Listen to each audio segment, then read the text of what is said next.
Thanks for tuning in to another episode of The Most World, American Politics. And once again, I'm your host today.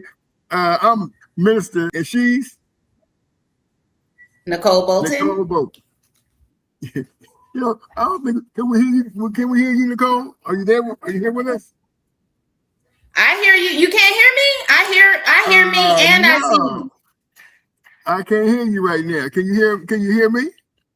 I hear you clearly. And I can see myself on Hold your on a second. You know screen. where I might be. Hold on a second. Let me hold on a second. It might be on my end. Hold on just a second Okay. here. Yeah, All right. No. I gotta make sure I got some stuff together here. Uh, so it might be on my end here. Let me do this real quick, and I might be able to hear you. Okay. All right. All So right. now go ahead. Can you hear me now? No, I still can't hear you. Hold on a second. What? Let me Can you see. see me? But you on it. I can start hearing you. I can hear you a little bit now. You started to come on a little bit. I can see that the volume is there. Yeah, the volume It is sure there. I just can't is. hear. It's I hear there. you.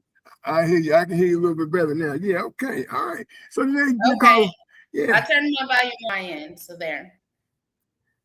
Yeah. So how you doing today? Okay. I'm great. How are you doing? I'm doing good. Yeah, I'm doing well. Everything is well. Everything is going good. We had a great show yesterday with the kings and priests, biblical agreements and discourse. And as always, you were very, very informative. And your intake is input, I should say, is always welcome. And so everything is good. And we briefly talked a little bit about some things regarding some of the current events that's going on. So during the week, mostly I do, Kings and Kings and Priests Biblical Agreements is on Sunday, but then I do the most dangerous combat sport in the world, American politics, and also another genre which is called independent media reports, which is kind of sort of between what we're doing today. A little bit of independent media reports, and of course, the most dangerous combat sport in the world, which is American politics. And we're going to be we're going to be touching a little bit on both of them today. Okay. Starting with this situation with this young man in Mississippi that had the misfortune to be in the wrong place at the wrong time with the wrong people. Nolan Wells. And so there was some update today on that situation with Nolan Wells, and we're going to go ahead and we're going to look at a little bit of what they were saying about the circumstances of Mr. Wells and how this information is coming out regarding his demise. Sad story, of course, but we're going to get into it and take a look and see if we can get a little bit more insight on what was going on, what was taking place with Mr. Nolan Wells. But before we do that, we want to give a shout out to all our sponsors, and we're being sponsored by today, as always, AddMy.name. And Nicole, you can go ahead and talk about your channel. So my channel is Them Parts on YouTube. We talk about, I share my life and I talk about whatever is on my mind. Okay, very good. That's a good thing, right? I'm quite sure there's lots of people interested in your life, Nicole. I can only imagine. Oh, yeah? How many? Oh, yeah, I think so. I mean, you don't think so? That's a question, Nicole. Huh? That's a question. Yeah, I said, you don't think so? You don't think there's a lot of people interested? Yeah, I mean, yeah, I think so. I think so. Okay. Yeah, right. Well, you say you talk about your life, and I can only imagine how many people, would probably be interested in what's going on in your life. I mean, because that's generally what happens, especially when you start, sharing. I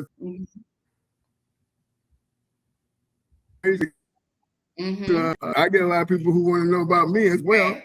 And I'm a man, Right. so I can only imagine what a woman, how many men would want to know about what's going on in a woman's life. So if I'm getting a lot of people, want to know certain things, I know that you probably are as well. So what do you share? What do you share on your? Matter of fact, if you want to, we can kind of look at it if you want. But I don't know if you want me to or not. But if you want, we can take a look and see what the. I'm kind of curious as to what people might be seeing when it comes to your life. No, I don't want to share right now because I haven't posted anything new on YouTube recently. I think the last thing I posted, I was talking about a headline, I believe. But like I said, I talk about a lot of different stuff that just comes to my mind. So one show I was talking about poly relationships and what I think about that. Another show I was talking about older men dating younger women and my thoughts on that. So it's different stuff. But yeah, one of these days we can take a look at it together. But I want to have something more recent. I want to have something more recent. Okay. So yeah, quite sure that the folks will be interested in giving a little bit of input, certain things that you may or may not be doing, especially over there in them parts, right? Yep. Yes, them parts. Yeah, them parts. Okay, that's very good. Very good. Well, them parts are very. I've seen it. I find it to be very interesting. So yeah, I think that the people are going to enjoy. Those who get opportunity to to take a look at your channel, going to enjoy the things that you're doing and how you're doing it. But so right now, we're gonna go ahead and we're gonna get some update on this situation with Mr. Nolan Wells, and we're going to listen to what this lady has to say regarding the situation. Obviously, are you guys hearing these latest updates coming out about Nolan Wells? So allegedly, Nolan did leave the island, and he went back to Wyatt's house for a pool party. And during that pool party between Wyatt, Nolan, Evan, and somebody else, and apparently they beat Nolan to death with some sort of bar or pole. There are people that are putting out witness statements stating that they were there and they saw Nolan spitting up blood and that these boys urinated on Nolan. They are saying that Evan's mother knew about the whole thing. And allegedly, they took Nolan's body back to the water. They're saying that this is the reason why it pinged on land at that house before they found that phone. This is why that boy told his daddy that Nolan was like a brother to me. Was like a brother to me when he showed up to get his car. It's because they already knew he was gone. Is this the reason why they needed dental records? Because he was unrecognizable? This case is starting to bust wide open. And we all knew that something else happened to Nolan. Now the question is, which of the parents helped those kids? Are you guys hearing these latest updates coming out about? Okay. All right. So obviously there are some things, some updates regarding this situation with Nolan Wells. And now they're saying there apparently some type of altercation with a bar pole. And there are people that put out witness statements that say that they were there and they saw Nolan spitting up blood and that the boys were urinating on Nolan. And one of the parents knew all about it. And they actually took the body back to the water. And it's the reason why there was some pinging going on with the phone. And so that's what has been coming out. And so, some interesting things. Some interesting things are coming out regarding this situation with the Nolan Ryan incident. The Nolan Wells incident. So yeah, there were a lot of talks on some shows earlier today regarding this situation. Of course, they're being tight-lipped. Obviously, there's some type of cover-up because. Not necessarily. I'm not gonna call it a cover up. It could and say that they're caution because they don't want to expose the case to where there could be some type of hiccup regarding the legal system regarding evidence being insubmissible. If that makes sense to you, regarding the criminal aspect of it. So that's this is, of course, we talked about it yesterday, and you asked me what I thought. I'm like, it was some foul play going on. So this thing is starting to unfold and unpack, and that's basically what's happening. And so here we see the pictures of the young man's face being blacked out, but here goes a picture where we can see all of them, what they look like.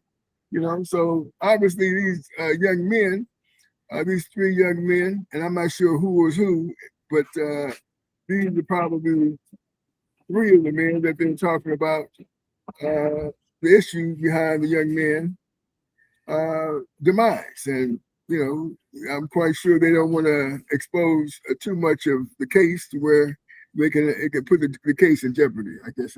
Are you sharing a photo? Because it's not up there. Yeah, I am sharing a photo. What about this photo right here? Can you? Because we're on this end, I can see the photo just fine. But it says we can't see it on this end. At least I can't. You can't see it. Okay. Well, okay then. Well, maybe I'm glad you mentioned that because I do see a photo, but I'm not. It says it's not. It's loading, but it didn't say that it's there. So let me go ahead and do this. We'll go ahead and we'll actually get some more video footage on this. So I wonder if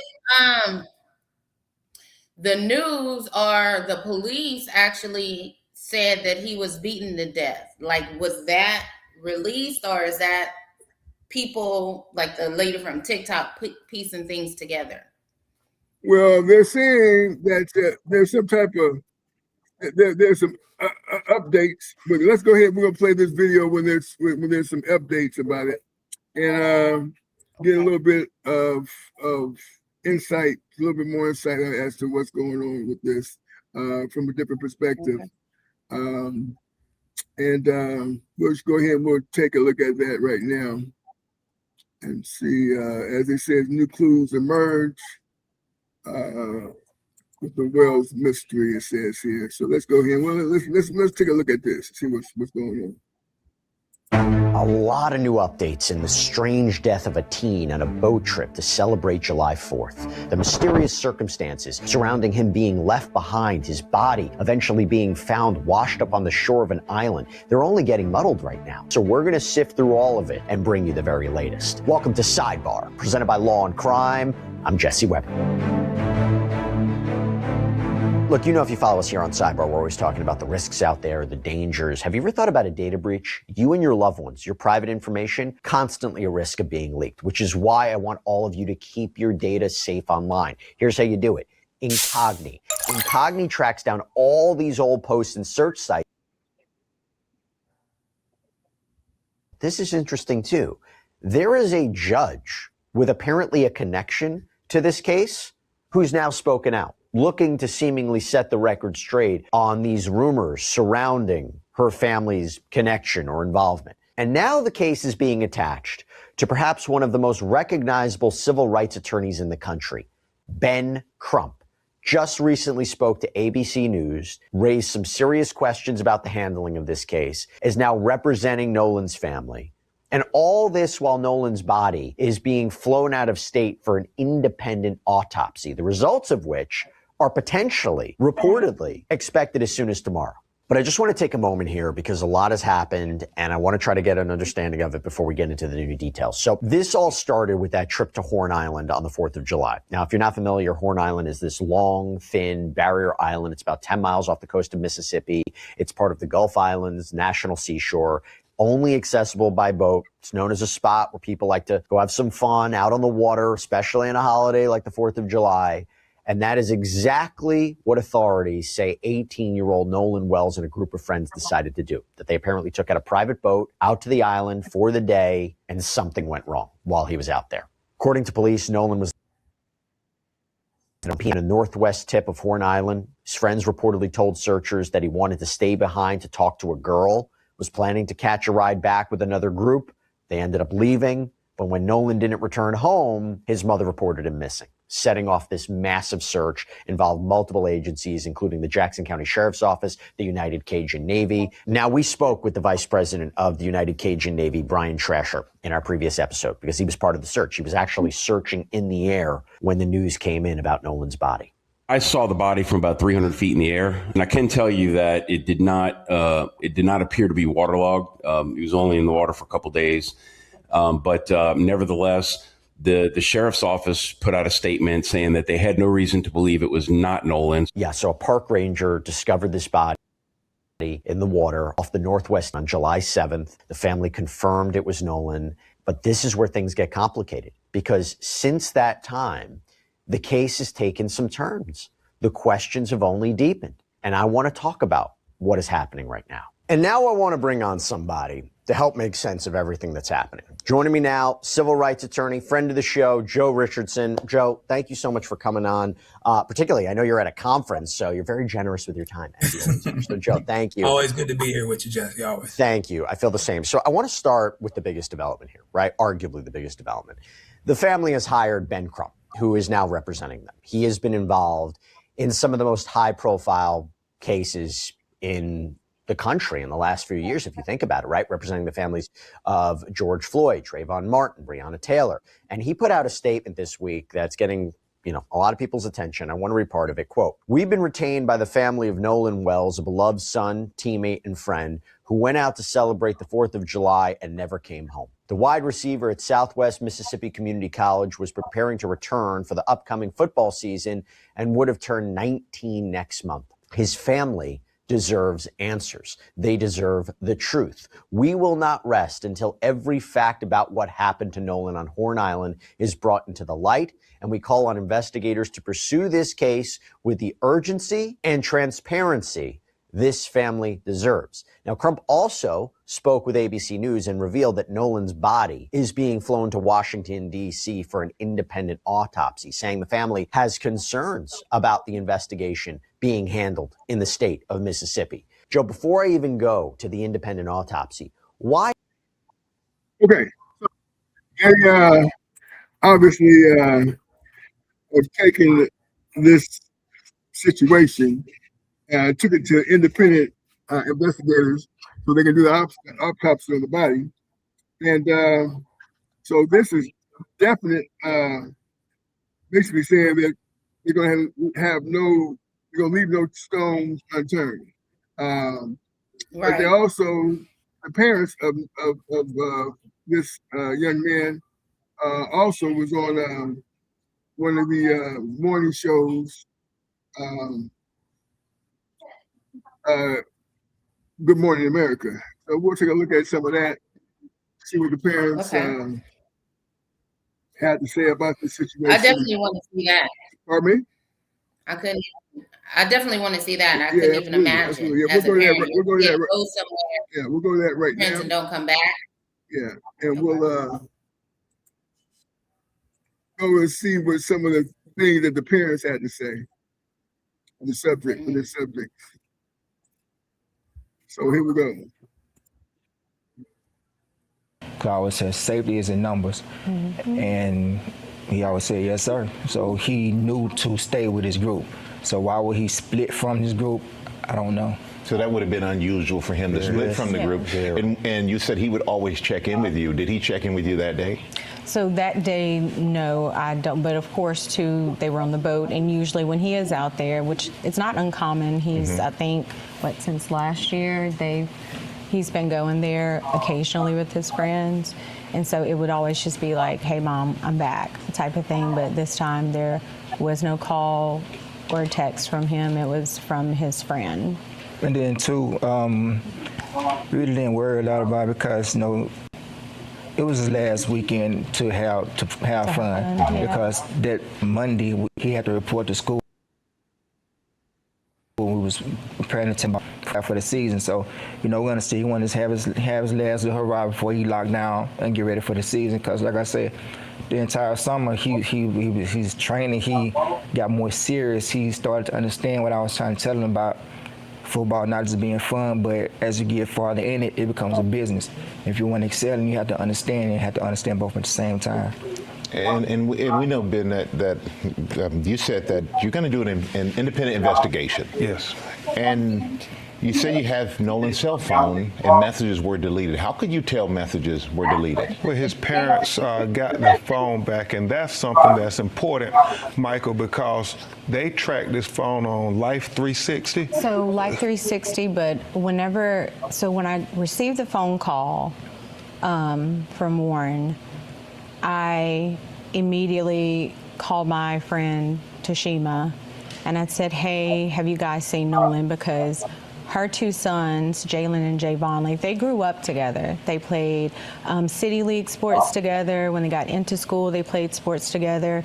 And so she was like, hey, like, okay, the boys were pulling up the location from Snapchat. So the Snapchat location looks completely different than the Life 360 location. So when I pulled up Life 360, it was different. It was showing everywhere the phone had been. Like I was like, well, it's showing that he's back on land. Like I'm not. He's like, but no, he didn't come back with us. Well, how were you able to get the phone? So we tracked it, and my friend Tashima went and picked it up. It wasn't like they said we got his phone, they tracked it. And that highlights all these contradictions, Michael. The fact that they said Nolan was talking to a young woman and she said that he said, I'm going back to get on the boat with the boys. The boys said that he said he was going to stay with her. And so that's an obvious contradiction. And then this video of this, you can hear an argument going where Nolan is saying, give me my freaking phone. What are you freaking doing? And so then his phone ends up missing. I don't know any teenagers, Michael Strahan, who says, if you believe that story, I'm going to stay behind and I'm going to leave my phone. I mean, no young person leaves their cell phone. And so then there's so many things their parents are telling us about, even why didn't his body wash up with the tide on Sunday? Why would it come on Monday? It's not adding up. And that is the problem when you think about the history of Mississippi. Yeah, so there are so many questions that need to be answered. And is there anything you'd like people to know about Nolan? What would you like them to know about your son?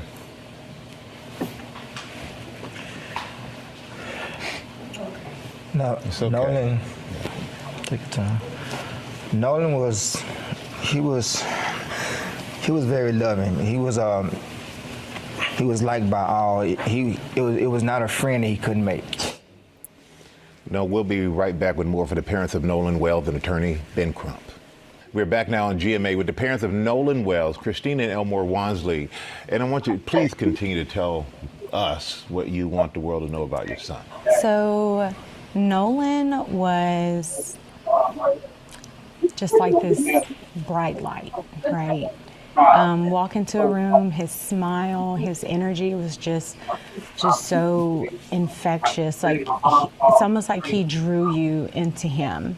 And he was just one of those people, like he always wanted everyone to be included. He didn't want anyone to feel left out.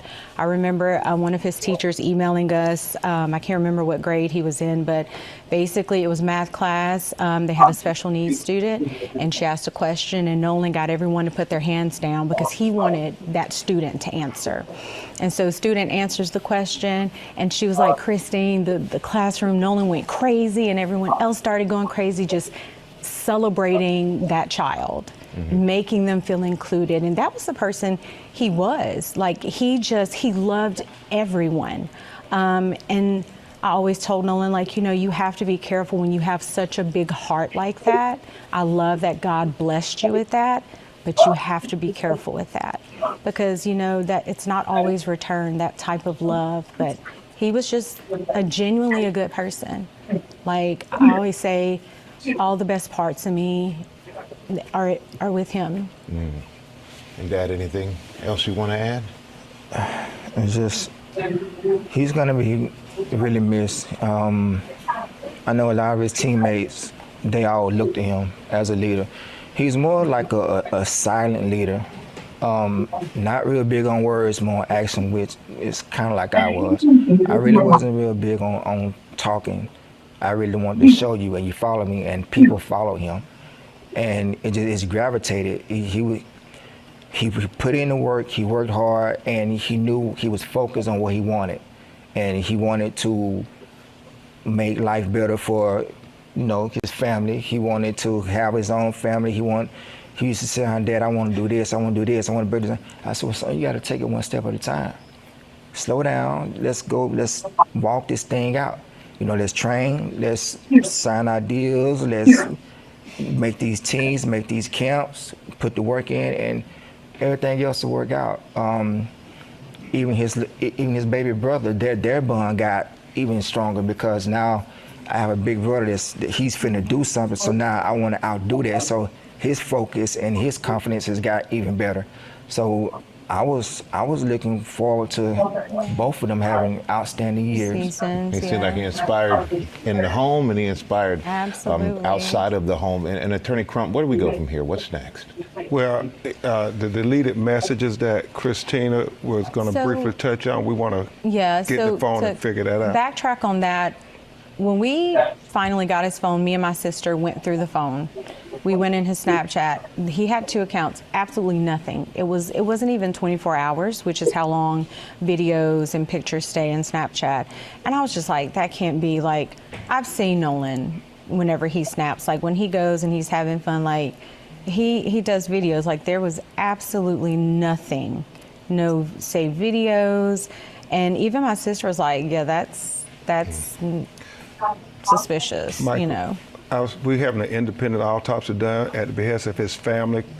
Colin Kaepernick helped pay for the independent autopsy. We flew his body up from Mississippi to D.C. because they wanted an autopsy done by a person with no interaction with the Mississippi law enforcement, because there's an issue of trust here that is really important. And the fact that they keep trying to say, well, suggesting it was a drowning, but nobody out there reported him drowning, it's not adding up, Michael Strahan. It is not adding up.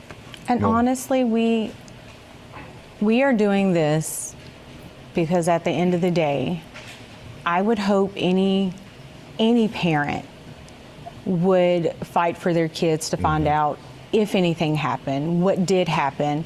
So we just want honesty and transparency. We want a thorough investigation. We want that same respect that would be given to anybody else, and that's it. We just want answers. Well, we really appreciate all of you being here. We hope you get the answers that you deserve to have, and we hope you get the closure that you need. Thank you all for being here. Yeah, all right. So yes, Well, it doesn't but sound obviously like, they I was gonna say, it doesn't sound like they know the cause of death. Like, if he was beaten to death, you can't mix that with a drowning. So hopefully he was not beaten to death, because that would be horrible. right. Well, the first video, which obviously is not a substantiated video, was when the woman said that he was beaten, and there has been no reported confirmation of that. But obviously, she got some information from somewhere, decided to go ahead and do the video as an update as to what's going on with the particular case. These things all come out, of course, and we'll get a more definitive. Well, we won't never. Okay, so they won't tell everything that's going on, because they don't want, if this is in fact some type of foul play, they do not want the perpetrators to know the direction of their investigation. So if you hush about that, and they got some heavyweight people, the case. Well, I mean, matter of fact, I seen go ahead.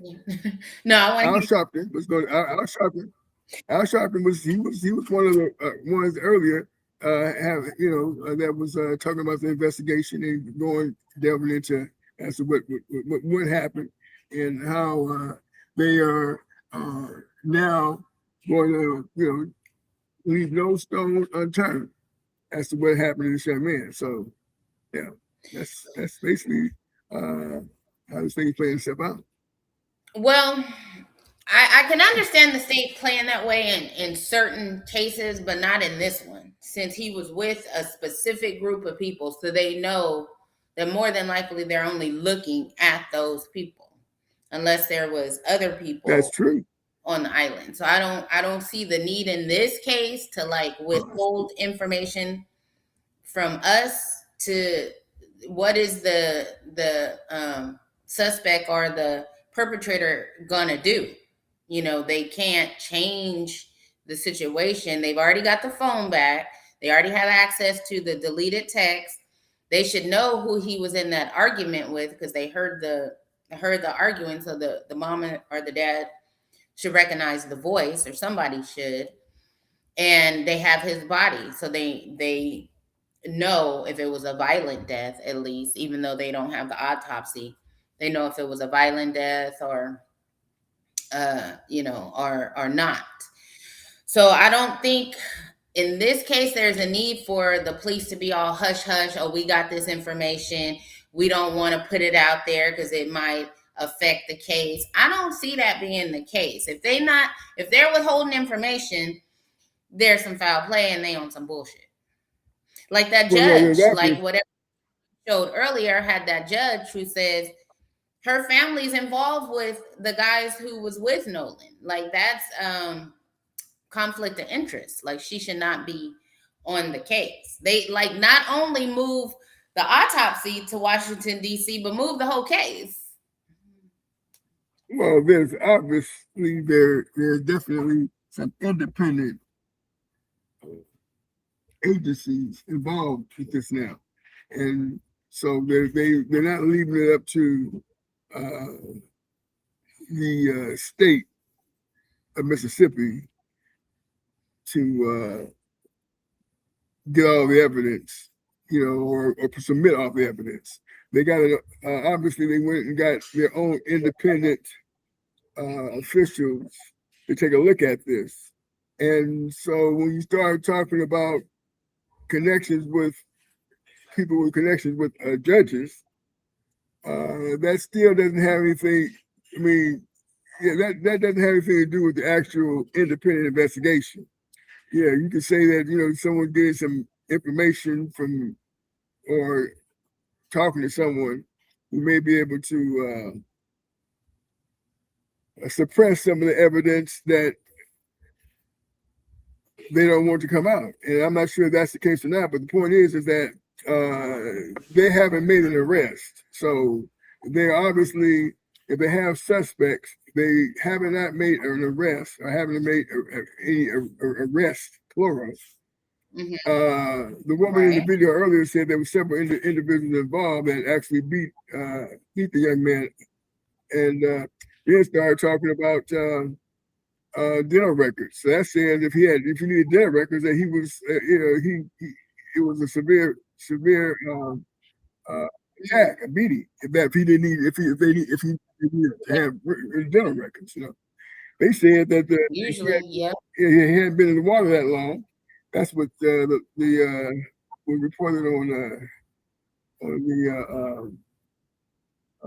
But usually, you get dental records to identify somebody. Mm-hmm. That's usually when the body is too decomposed or too bad to even be for sure that this is that person. Well, they said they know that this is that person. So I don't even know if that lady's correct about the dental records or if any of her information is correct, to tell you the truth. You don't know. That's true. You don't know. But, this is some of the things that is out there, and some of the conversation that's taking place as to what is going on. And we're just reporting what we hear. We don't know what's going on at all. We're just making a report, right? And then, of course, we make and we're breaking down the information that we reporting on because we're trying to make it make sense, right? We're trying to understand it and make it make sense to us. Absolutely. What makes sense to me is there was some obvious, based on what they're saying, obvious foul play. Who was involved? I agree. Yeah, who was involved with this foul play? is yet to be definitively determined. You know, she made the early video, the first video said she mentioned names. Didn't mention the names as to who did exactly what that could have caused death. You know, an attack took place, and she mentioned some names that were involved in the altercation. But so have they even questioned anybody? Like, has any of the guys, everybody that he went with on that boat should have been questioned by now? Has that even happened? They sure have. I'm quite sure they have went ahead and talked to individuals that was in his presence, and had conversation with them. Have not made an arrest. That doesn't mean that they don't have suspects that they have under the microscope. You know what I mean? And again, you know, you have to be careful as to who these people might know. I mean, every picture thus far that was taken had been Caucasian people. You know, these people are not. You know, I'm not sure where he lives, what type of. Well, I'm talking about where he lived in Mississippi. I know the state in which he lived in. I'm not sure, you know, what the demographics are within that area where he lived in. Obviously, he was around a lot of white people, and so what happened and how it sounds like. Oh, sorry to cut you off. I was saying it sounds like his mom said he goes to this island every year or all the time. Right. So I just assumed he goes with these people all the time. Like, this is not a new thing, him going with this group of people. So, you know, I just wanted to point that out, that, you know, it's not like a one-off that he went with them. It's a one-off that he did not come back. So why he did not come back is the question and the problem. Right. Yeah. Well, we know he didn't come back alive. So parts that they're investigating, obviously, they want to get a clear cause of death. They want to make sure they know a cause of death. Obviously, you know, that they took the body out for independent autopsy. They have got a report, cause of death of some sort. But obviously, they want to make sure that they said it wouldn't take long for the autopsy to come back. They said it wouldn't take long, which is right. Okay. Well, then a couple more days, somebody will talk about that. But the most important thing is that they have taken the reins and took control of the investigating on their own, and that's very important. That they go ahead and that's good. And that's important. That don't mean it's going to prevail, because, I mean, we've seen Ben Crump take over cases before that did not prevail. The first one was Trayvon Martin. He lost that case. Well, they did find the individual. Of course, we knew, you know, George Floyd. Yeah, you know, that wasn't George Floyd. That was, wait, George Floyd, not George Floyd. What am I talking about? George. Whatever his name was. Yeah, that individual, he was acquitted. He was acquitted. Yeah. Yes, he won. He beat that case. And in my mind, it makes no sense. That case should have been the easiest case to win, in my personal opinion. That's just me. Well, there was a law, okay. There was a law that protected it, you know, stand your own ground law. What law? Stand your own ground law, okay. Yeah, he used the stand your ground law, but he was the perpetrator. He was the one following Trayvon Martin. That is true. That's exactly right. That's the part. Right. He proved that on his own. But Right, if that's you true. watch the case, and I know I'm getting all off of Nolan Wells because I don't know much about that, and I hope they figure out what's going on there. But I just say that to say that sometimes when it looks like it's an easy win or as clear as day, like in the Trayvon Martin case, okay, George, whatever his name was, used the stand your ground law, but he was the one Right. following the boy, right? And then True. he said Trayvon attacked him and Right. started beating him up, and Right. then he had to protect himself. Now, there is Right. where there was no proof. There was absolutely no proof that Trayvon Martin attacked him and beat him up. There was no proof of that. But in court, somehow he was able to prevail based on that fact. Yeah. Well, okay, so he was there. Okay, so we're talking about George Zimmerman. Okay. So the guy, yeah, Zimmerman, George Zimmerman, okay. And so in that particular case, it happened in Florida, and Florida has a stand your ground law, or whatever that thing is. Which don't apply when you are the perpetrator. Don't apply when you are the one who is causing the issue. Right. Well, he called it self-defense, is what he called it, self-defense. And for example, had the young man, and again,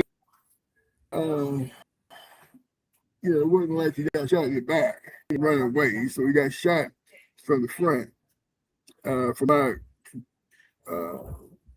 my recollection, and it was said it was some kind of physical struggle. And so I don't really know. You and I don't know all the evidence, but until we do know that Zimmerman beat the case. But he did, which is ridiculous. He beat the case.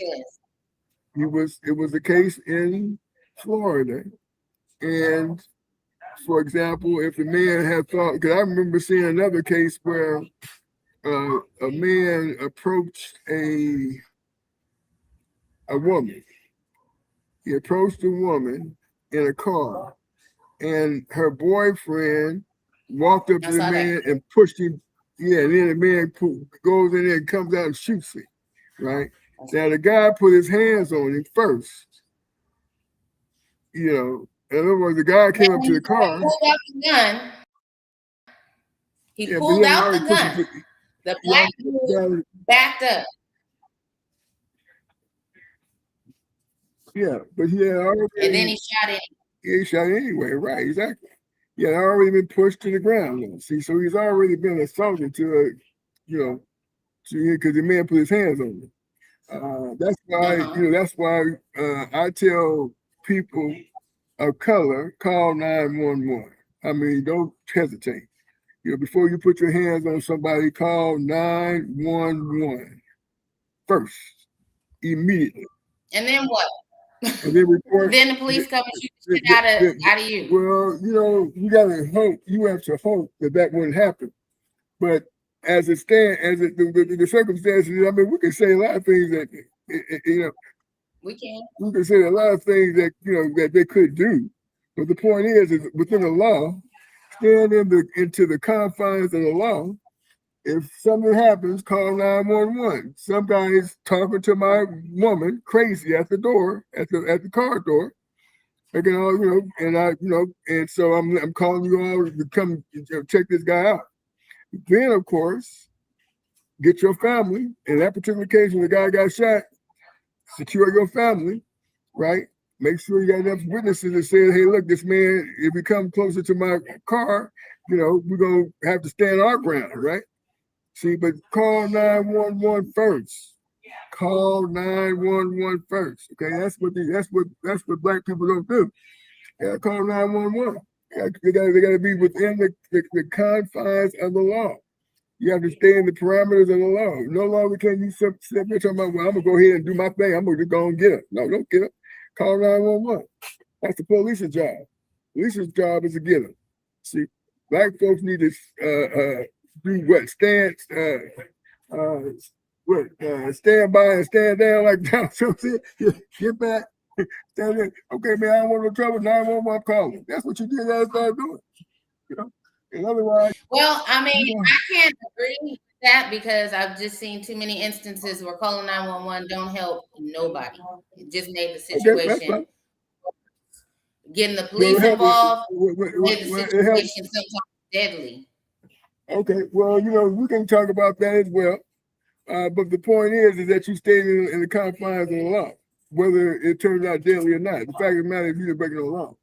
Because if we break a law, they can really say that's why he or she is no longer with us because they broke the law. But when you stay within the confines of the law, that's on them. And that's basically what it comes down to. You can't sit up here talking about what they're gonna do, what you gonna do, and how you gonna protect yourself. And that's the most important part of the situation. I say protect yourself by having your own weapon. If it's gonna get physical, then and if it's a stand your ground state, you should be ready to stand your ground. Okay, there you go. Use their laws against them, not call the law. Use their laws to your protection. The laws apply to us too. Well, okay. Well, you can stand your ground. There's nothing wrong with doing that either. But the point is, when there's not an imminent threat, to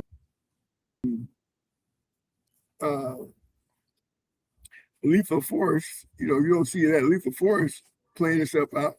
Call it. I get it. If you got to go ahead and you have to act to save your life, that makes all the sense of the world. But if you have enough time to say, look, like for example, a young man who, when the man was talking to whoever he was talking to, and he came around and he grabbed and pushed him on the ground, if he just says, "Please, sir, stay away from my car. Don't talk to my family. I'm calling 911." At least he would have been the one to initiate the protection of the law. The phone call to 911. Yeah, right. Yeah. The protection of the law. What is that gonna say? You know what I'm saying? Or if you're saying instead of pushing the guy, call 911 first. Right. Let's say, for example, let's look at it this way. Let's say, for example, the guy never pushed it. The man went up to the car, started hollering at his woman, and the guy never pushed him, never put his hands on it. Said, "Sir, get away from my car, calling woman." Right? Yeah. Yeah. He didn't push it. Yeah, see, let's say go ahead, I'm sorry. Let's say the man said, "You know what? Excuse you, I'm gonna get crazy with your woman. I'm going up to the car and do whatever I want to." And the man turned around and knocked him, hit him and knocked him out. Didn't push him to the ground, knocked him out. Protecting his woman. He ain't going to jail for that. They had video. There are a lot of people that seen that video. That man got off because the man pushed him to the ground. He put out his gun, pop. Right. Yeah. Well, I say, what if the old white dude was arguing with the lady, followed her to the car, still getting belligerent, and the guy do what you say, "Hey, sir, get away from my car. I'm calling 911." Right. And the dude keeps getting belligerent. He don't stop. Right. Instead of pushing him, stand your ground. You gotta protect. Stand your ground.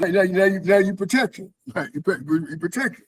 Right. Because the man turned around, he gonna get to the point where he's like, for example, he had to break a law, like to open up the car door. That's breaking and entering. Like, for example, you go to the store, somebody walks out, follows you walking out, from the store to your car and open up your car. That's breaking and entering. Right? That's the same thing as breaking and entering. Right?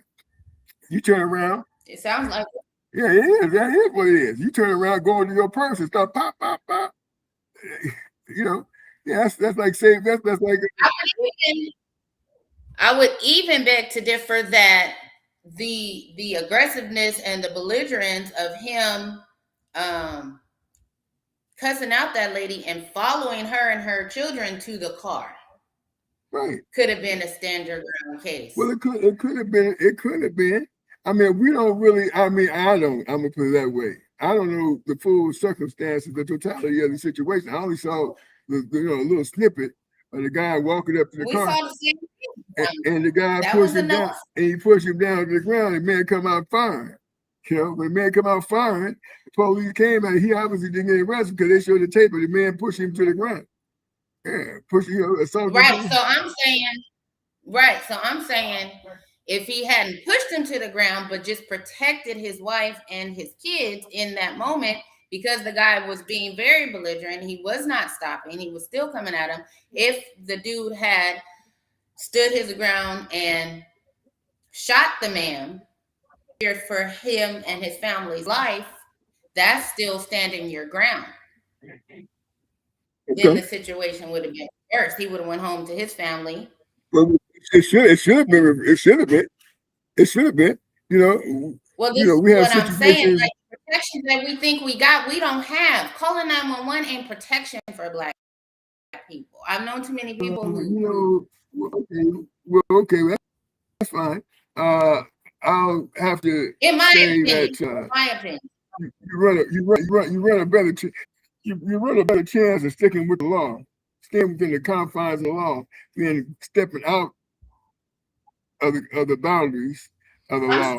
I'm saying stay within the law. I'm saying use the law to your advantage. Stand your ground goes for everybody. If you're in a stand your ground state and you legally carry a weapon, it goes for everybody. So I'm saying Black people should be. That's fine. Let's say this. Let's put this way.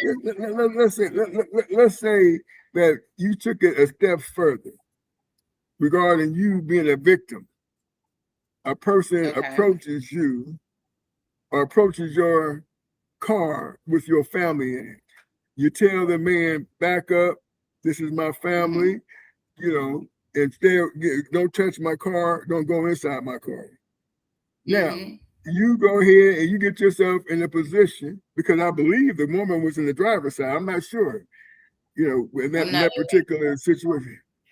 But the point is let's say, for example, she was in the driver's side. You tell her start the car up and start backing and start driving away. You know, and when the car start backing up, driving away, then you walk to the car, you get in, you leave. And then you get to a place where you call the police and say, this is what this man did, was doing to my family. You got your family away from the situation. You got yourself away from the situation, right? Out of harm's way. You did your due diligence to follow the law, and then you did your right as a citizen to call the law and say, look, this is what's going on. This is what happened. You need to, you know, to check, do a report on this guy for what he did. Therefore, they got a report on the guy. He got a history there. He does it again. Yeah, we had problems with this guy once before. You see, these are things you build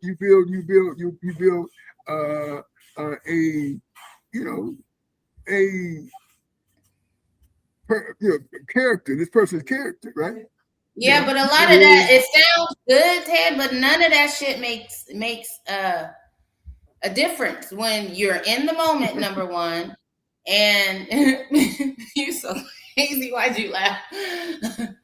Well, when you're in the moment, and you know, fuck building a case. I was just watching a show on Netflix, a documentary about these two neighbors, these two white ladies who lived across from each other, and one of them just kept calling the police on the other one, and she called herself building a case. Like, I done told y'all they did this, they did that, and she, even though she was lying about a lot of shit she was saying, she went over there and she killed the husband and shot the wife in the face. You know, it's like all those calls she had did, the law didn't do anything because they couldn't step in. There was nothing that they could do. So all this case building, it doesn't always lead to an arrest. It doesn't always stop the incidents that's going on. These were neighbors. They were next door, and this probably went on for 2 years. and both of them were calling the police on each other, trying to get protection. So it wasn't. So I just disagree. I agree with protecting yourself. I wouldn't, I would say, I'm not one for physical violence anyway, but I am one for protecting myself and my family. Okay, so what I heard you say is that you had two families having conflict, going back and forth, back and forth, back and forth. When one of them went and shot the other one's husband and shot her, the woman, in the face, right? You see, somebody had to go to jail. Somebody had to go to jail. Okay, somebody had to go to jail. The person who did the one who did the killing, she went to jail. She went to jail, but that's not my point. My point is they have been calling the police for years and nothing was done. It didn't get done until somebody died, until some act of physical violence. Correct, exactly. The woman walked over there to their house, and when she shot the husband and then shot the woman in the face at their house, is what you said, right? Well, there's not a lot. There's not a lot that you can do if a person takes things to that extreme, except for trying to run and get out of the way. If a person comes over.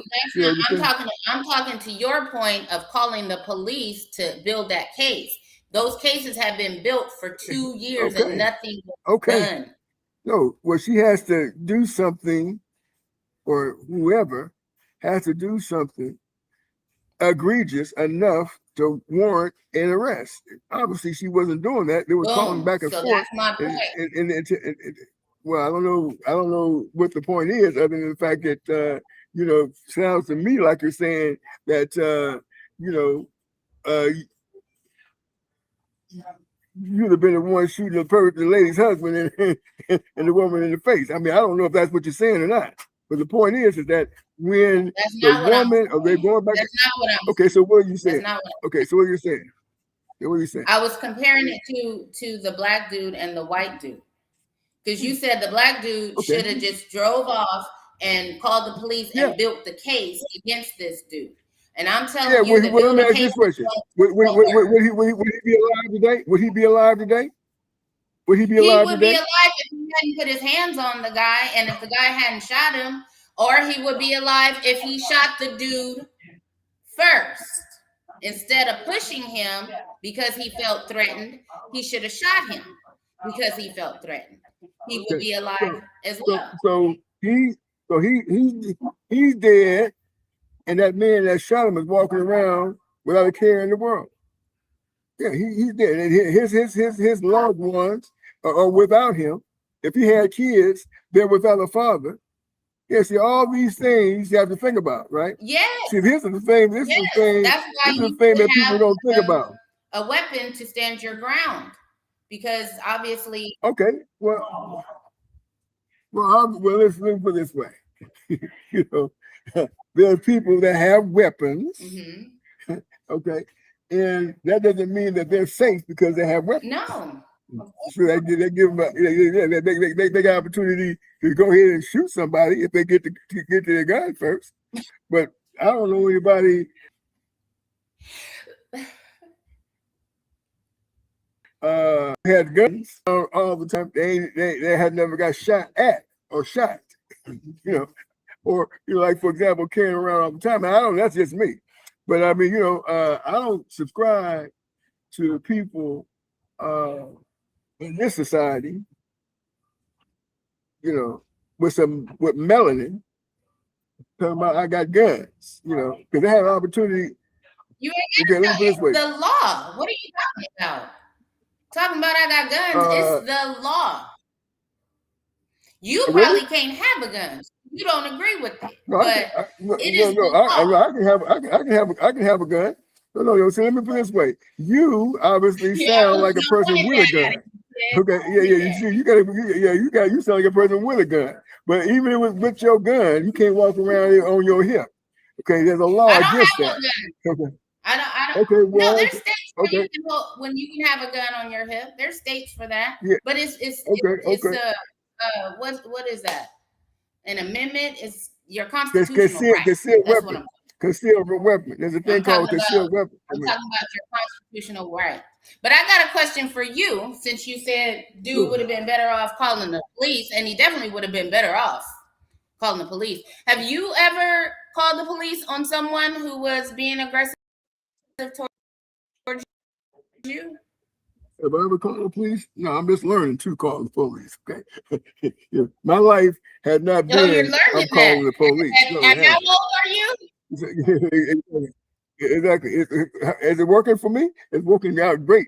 Yeah, it's working out good now. Yeah. No. But you're doing that now. You're doing that now. I had a situation. Yeah, right. I had a situation. Okay. Yeah, because that's what they do. I had a situation not too long ago. I was in a Motel 6 almost a month. Right. I'm over here maybe about 14 days in. Or man talking about, you've been here for a long time. I said, well, that's the problem. As a matter of fact, last time I extended my stay, you told me to bring cash, not brought cash. I wasn't supposed to bring cash, but because you asked me to bring cash, I brought cash. And oh, by the way, have you read your policies? It doesn't say I have to be out of here in 14 days. It has between 14 days and 21 days. That's it within the guidelines, because they don't want you staying long enough to where you could call yourself having residency there, right? So for example, you say, I'm staying, I ain't getting out, you got to be victim and all that. I get that. That's what I told him. I said, I get all that, but I ain't been here for 21 days. As a matter of fact, and it says 21 days, you said 14, So I'm letting you know what your policy says. Have you read that? He said, no, I haven't read that. Well, you need to go ahead and read that. So I said, but guess what? I'm going to go ahead, I'm going to get my stuff and I'm leaving. And you better not be charging me no extra $20 for I wouldn't do that if I was you. And I left. And I went and got a U-Haul vehicle. But guess what I did right after I got the U-Haul vehicle? What? I called the police and told them to be over there when I get there. Exactly. Right. So when I got there, I parked the U-Haul vehicle. I wait for the police to roll up. When the police roll up, I walk in there and say, I'm getting ready to get my stuff. Yeah. Smart move. See, because you can't be the one. And this is another thing I told the guy. When he was talking to me, first thing I said to him, I said, look, man, first of all, I don't fight. Okay, I don't fight. And our further said this. I said, I'll bring down judges. You're going to be easy work, sir. That's what I told him. Yeah, that's what I told him. See, and this is what I mean. You got to understand the thought process is not to be in a situation where you put yourself in harm's way, right? Yeah, you put yourself in harm's way. See, and that's the problem with this blackness that we got. Oh, we're going to do what we want to do. You can't. You can't do whatever you want to do, because the first thing they're going to do is you at fault. I shot. He was, I was scared. Whatever he did, no. First thing I said to him in his office, I don't fight. First, I'm letting you know right now, I don't fight. Yeah. See, I learned from that, right? Learn that though, Ted, because you when was your last fight? When my last fight? I can tell you what my last altercation was. When was that? See, I don't get into fights no more. I get into altercations, right? And here's the thing. Here's the difference. Here's the difference. Okay. I don't swing on it, right? Okay. I don't swing on it. Okay. Since I've had this, I've been suing some people, and it's been going on for quite a long time. I don't get into fights because they want me to be arrested. So I have altercations where I don't hit them. I tell them, I subdue them, then I leave them alone. I don't hit them. I subdue them, and then I leave them alone. That's what I do. You see? The last time I had an altercation, I approached these youngsters, and this has happened maybe about 2 months ago. Dudes, I'm talking about the two of them. One dude threw a rock at me. I said to the dude, I said, man, what's up with the rock throwing? What's up with the rock throwing? I was leaving where I'm at right now. I got up from where I'm at right now and was walking. And the dude walking past these there was 3 youngsters. One threw a rock at me. I said, man, what's up with the rock throwing? I'm like, man, why are you throwing rocks? And the bigger dude said, I'm talking to me. I don't talking to me. That's when we start talking. The way we talking, I said, well, man, if you ain't did no problem, you did that, you ain't got nothing to worry about. And there was a little one there, right? Like he was 12 years old. I said to the little dude, I said, look, man, I'm not talking to you. I know you with this dude and you with that dude. You know, I'm not talking to you, but you'll see me tonight. That's what I told him. I said, you, and I said, I didn't say right now. No, wait a minute. I did. Listen, they already threw rocks at me, right? They already threw a rock. Then the dude started throwing several rocks at me. I said, what's going on that night? So I know it's you. You got the rock and you got the weapon underneath your shirt somewhere. I know he got a weapon. He had a gun? I don't know what he had. But I know he had something, and I already gave him warning already, right? I said, because first, let's say, for example, whatever they did, they would have to do it in a severe way to subdue me off top. I didn't think that was going to happen. But this is what happened. When I turned to the big dude, he wrapped me up real quick, and the dude hit me in the back in the head. Yeah, the dude hit me in the back of the head. So I'm going to sleep, right? I go to sleep. So they figured, well, now he go to sleep, he gonna stay down like all the rest of them. But no, I got up, right? I got up. After I woke up, maybe about 5-10 seconds, I was up. They was running. I got up. I was all jacked up. I don't even know the severity. Let me ask you another question. Have you ever seen me beat up before? Never. I'm asking you. No, you have. You seen the after effects. You seen that? I'm gonna remind you. I remember you got into a fight one time. You came to the house. You said you had gotten into a fight. The dude, there you go. And you got up out of it. That's exactly right. I know. Well, see, that's what I'm saying. To me, I was messed up. Oh, okay. Because, but what happens is the next day I'll be just fine. Like they took pictures of me. I would get like, okay, I came back over here I call up to him over at the Safeway. That's what I say. Okay, what Safeway? I came back at the Safeway. I came back at the Safeway. The dude was coming out. He was coming out of the Safeway. He started to run, the big one. And I started coming out and I fell, right? Because I didn't have no legs under me. I said, well, let me go into the Safeway and see if I can catch the other one. And I go in the Safeway, they went in there. And I said, I need some footage of these I just had an application with. And they showed they thought they came out and took pictures of me and all that kind of stuff, right? They took pictures of me, right? So whoever it was, and here's another thing. I seen the one dude about a week later. Now he was at the library. Glasses down. I looked to the right, to the left, and the police was there. The police was probably trying to get him. You know, he probably was already under arrest, setting up the other youngster, to come down so they can arrest both of them. You know, that's how the game plays. That's how you got to understand how the game plays, and you don't go to jail. You don't go to jail. I underestimated them. Didn't think they was gonna get that aggressive. But no, I don't. But I'm hesitant on actually doing something to him because I'm not trying to get to jail. I got this case I got to take care of. I can't got no time to go in no jail. But even if I didn't have a case, I would still be thinking, let me call this 911 first. Call 911. Stay out their way so I can live to fight another day. See, that's what people need to understand. Listen. These people getting themselves in all kind of trouble, getting killed. Yeah, they're getting killed. They might get $1 million or $2 million for wrongful death, but they can't spend it. Right. Okay. Yeah, the people can get it done. They finished. It's over with. George Floyd, he got money. Yeah, he got money. The most important thing is being safe. Oh yeah, absolutely, no question about it. You got a chance.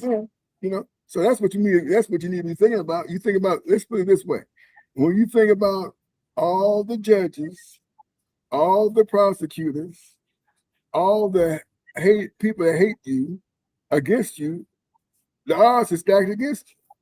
You got to level the playing field some kind of way, and to do that, you got to stay within the confines and the boundaries of the law. At least that's how I look at it. You can look at it any kind of way you want to. I mean, I partly disagree, partly agree. Okay, well, I'll tell you what you do. Well, I'll tell you what you do. Part that you don't agree with, you just go out there and just handle your business out there in the street. And you tell me. I ain't got no business in the street, number one. Okay, well, there you ain't go. nobody Well, there you trying go. to tag me. Ain't nobody getting aggressive with me. There you go. But there you go.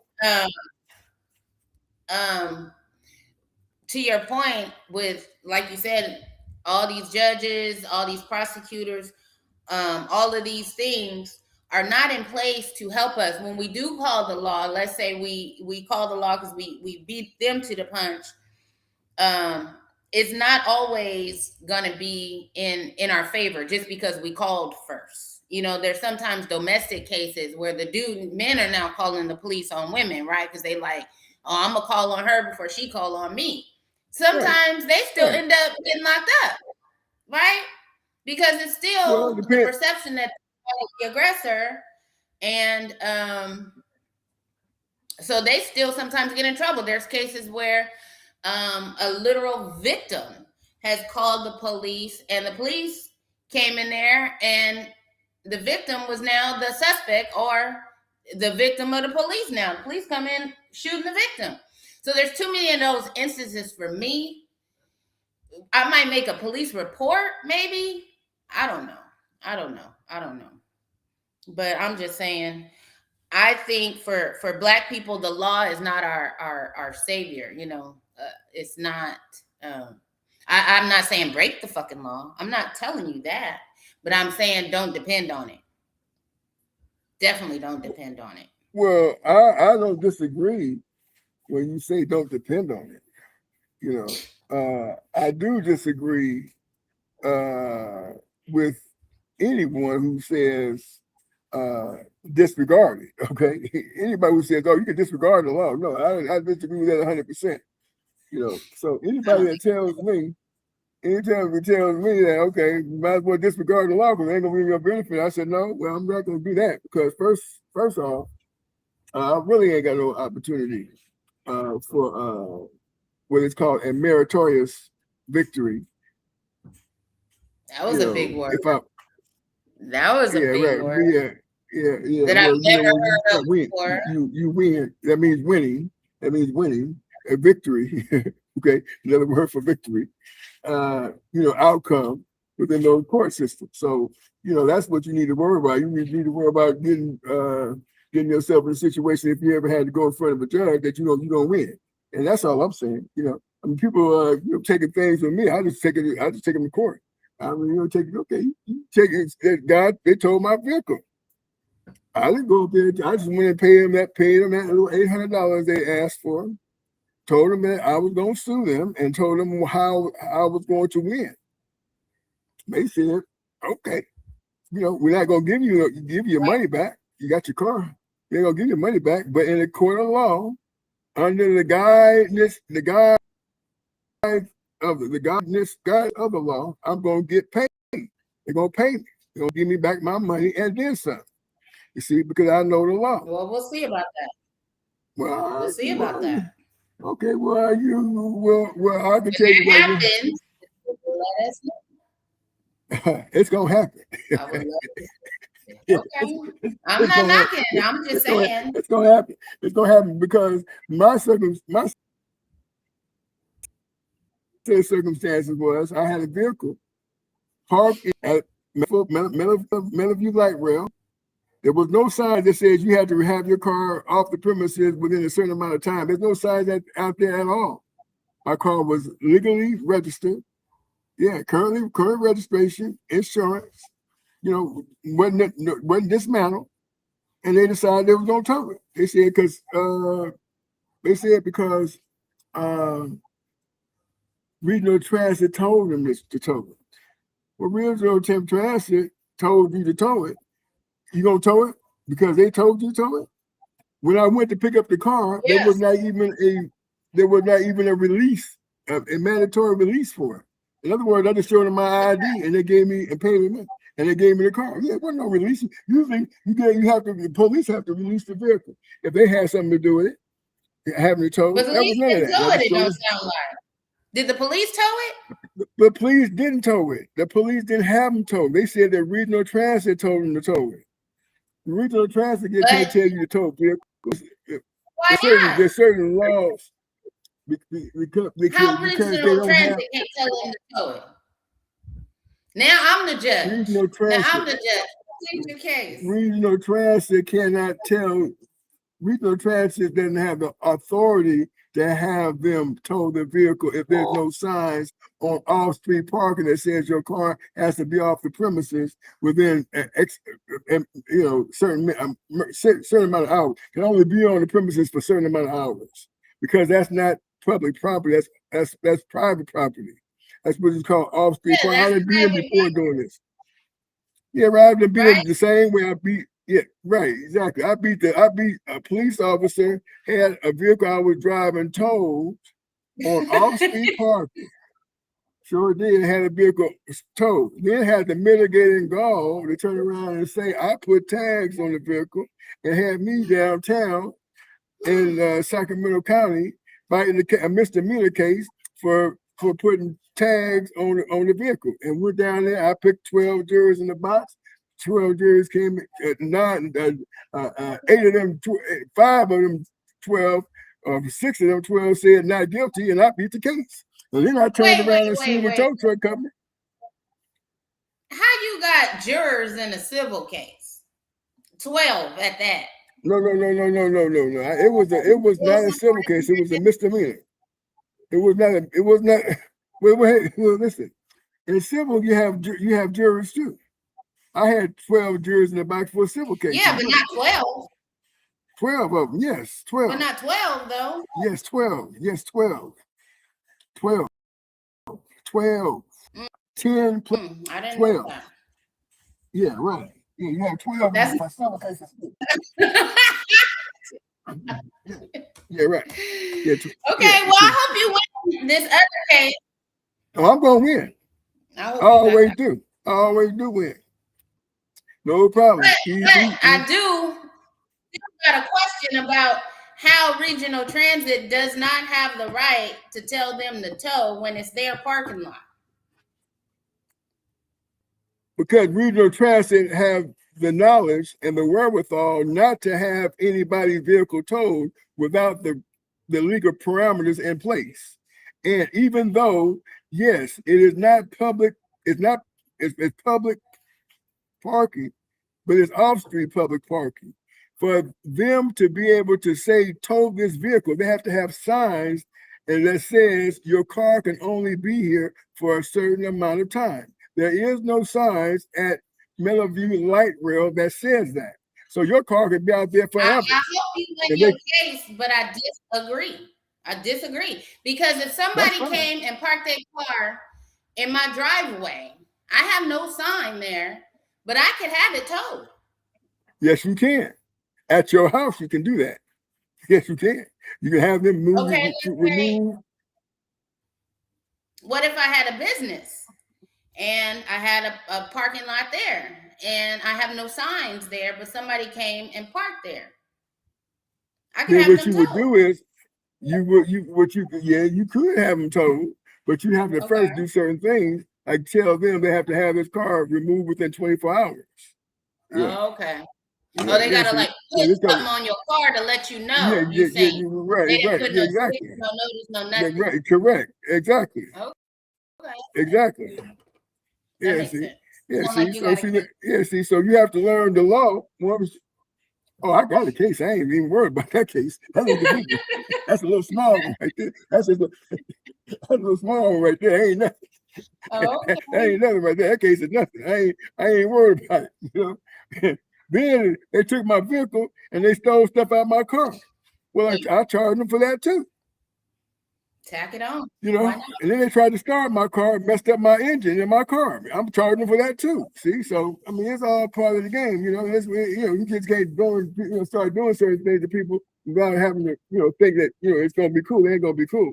And the problem with most people is they don't know the law. So they go in talking about I'm gonna do what they did in Judge Judy. They lose the case and they leave it alone. That's it. It's over with. They forget all about it. That's right. No matter what the judge says, the judge can say, well, the judge can say, I'm gonna give it to the defendant. And as a plaintiff, goodness well, that shouldn't happen. Well, you got to understand how to appeal the law. Listen, they know who I am. They're not going to, they know who I am. Okay. They're not going to sit around here playing no games with me, because they know what's going to happen. So, they're going to say, okay, let's Ted King in there. And we better act like we got some sense, because if we don't, he's going to make us pay. Oh. And that's what I'm going to do. Okay. Yeah. Yeah. See, that. that's it, Yeah. See, and so once that's why I say, you got to understand how the law works. It's slow, but it's good, And if you got to, you got to do certain things, you got to do certain things. Slow. It's going to work, It's slow. Unless you look like me, it's super fast. But if he's against me, but slow as heck when it comes to for the benefit. So that's it is what it is, But yeah, so yeah, that's we we covered a lot of stuff, Now we talked about this. We got into the law quite a bit, which is great. But the point is that we have some lawmakers in this country bending the rules and making things beneficial for those. And then we just had a situation where one of Lindsey Graham just passed away. You know who Lindsey Graham is? I know he's a politician, a white dude. Yeah, right. Yeah, right. Well, he just passed away. And so we got Donald Trump. He just had a conversation about how good a politician he was, and he'd be well missed, and this, that, and the other. I don't know if that's how Donald Trump actually felt about it, but there's a few people. Yeah, I don't know if that's really how Donald Trump feel about it. But because this is today is we're talking about this young man, Nolan Wells, update, but it also has to do with the most dangerous combat sport in the world, which is American politics, and independent media reports, right? Yeah, that's what this is. And so we're going to we're going to talk about this Lindsey Graham and what people thought about him. So let's go to this is one of my favorite guys here. He's becoming a fan favorite of mine, and Keith Boykins. And we're gonna let Mr. Boykins talk about what you feel about Lindsey Graham. I'm not going to do it. I'm not going to stand here and pretend that Senator Lindsey Graham was a great and honorable man just because he's dead, because he wasn't.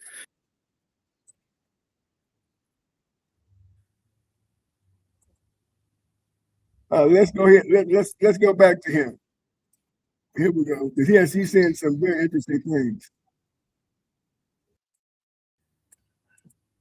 And he's saying some very interesting things that I want to talk about after we get him situated here. He started the program, probably talking, not shutting down.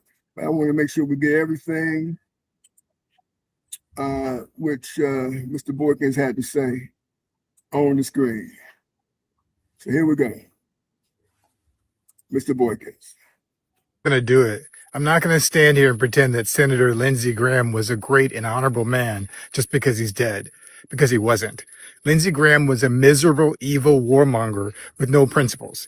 The sad, pathetic end of his career is a testament to a Republican Party that's become a cult to Donald Trump.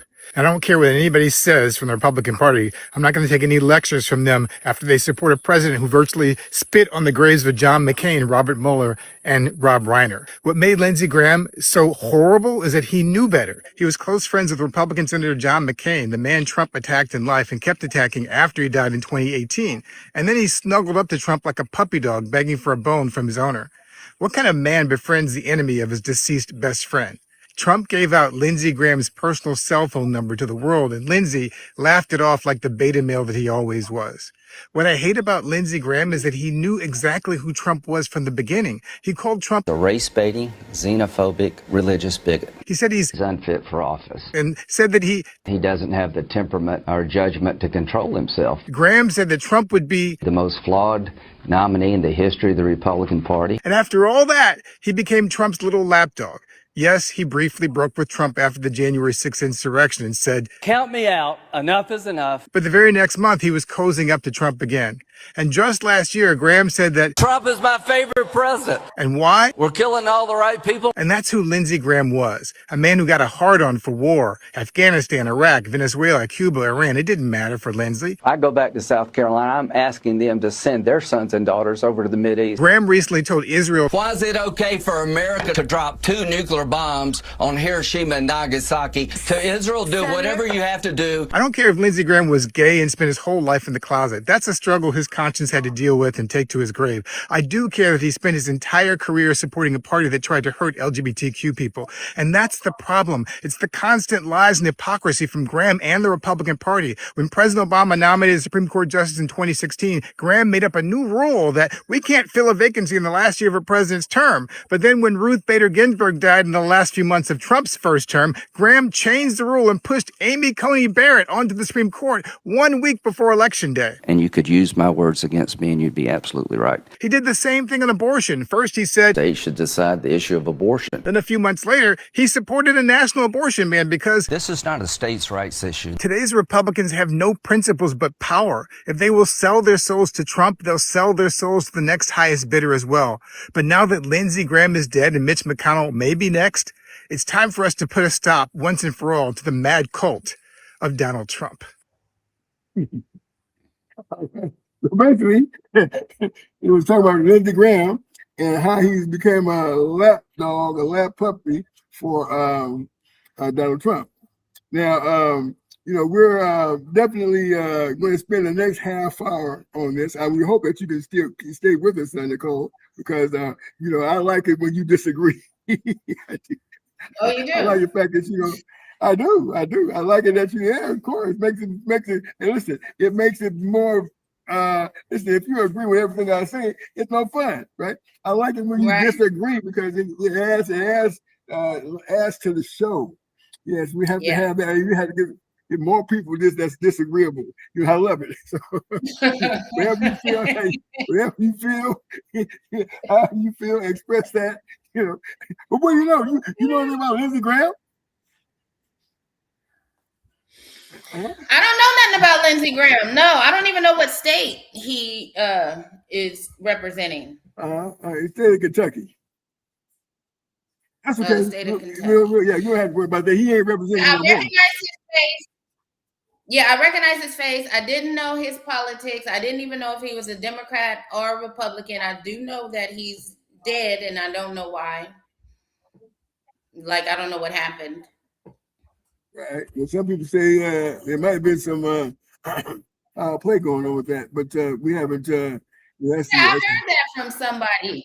Yeah, right. Because they said he was something about. They said he had just went over to Israel, and then he came back. They said there was nothing wrong with him, and then I guess he didn't wake up. Died in his sleep. Maybe did he die in his sleep? He died some kind of way. He died. It was a quick death. It wasn't. It wasn't. Yeah, it was sudden. It was sudden. Yeah, right. Yeah, he was dead. Yeah, I heard that. It was sudden, and it was for sure unexpected. But so he. So what do you think happened? Well, I mean, I think, be honest with you, all their lives are in peril. Be honest with you. I mean, all the Republicans, all the stuff that they're doing, Donald Trump's life is in peril. His kids' life is in peril because what they're doing not only is affecting everybody. It's not affecting. This is the thing, right? We have to never forget, never, ever, ever, ever, ever, ever, ever forget that this so-called white supremacy. I'm not even going to give my opinion on it. This is what I hear: white supremacy. Manifesting itself by saying, you know what, you're white, you're white, you're white, you're white, you're white. That means we got most everybody in the United States is white. Yeah. So I'm gonna call you white. You're Italian, you're white now. You're Irish, you're white now. So everybody's white. Okay, and so you're right. And that was because we had did a video not too long ago, so they would be upset with the rich. Now the rich have turned their back on them and stabbing them in the back. All you people, we're stabbing, we're getting you like everybody else. You're getting, nobody is exempt. We're going to try to make economic slaves out of everybody, and then we'll give our kibbles and bits as we want to, as you bow and bend down, bend the knee, And so right now it's like, okay, all of them is in peril, right? Yeah, because there's not enough, they're not giving enough money. Like, listen, they got enough money to house everybody.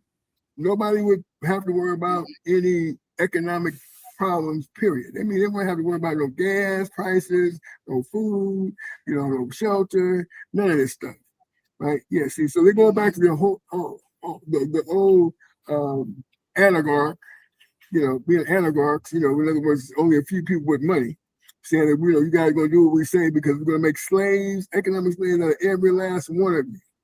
And we don't care what you look like.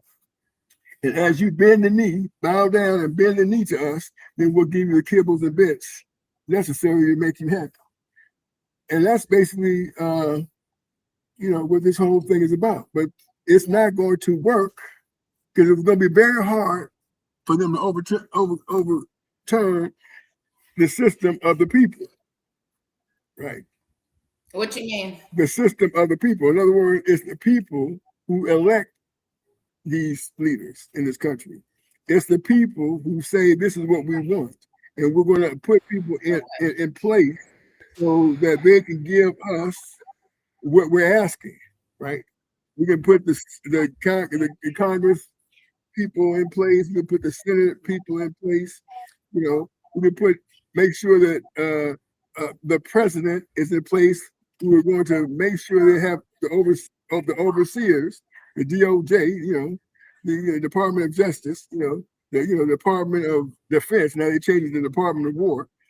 Won't have all these clowns doing this, right?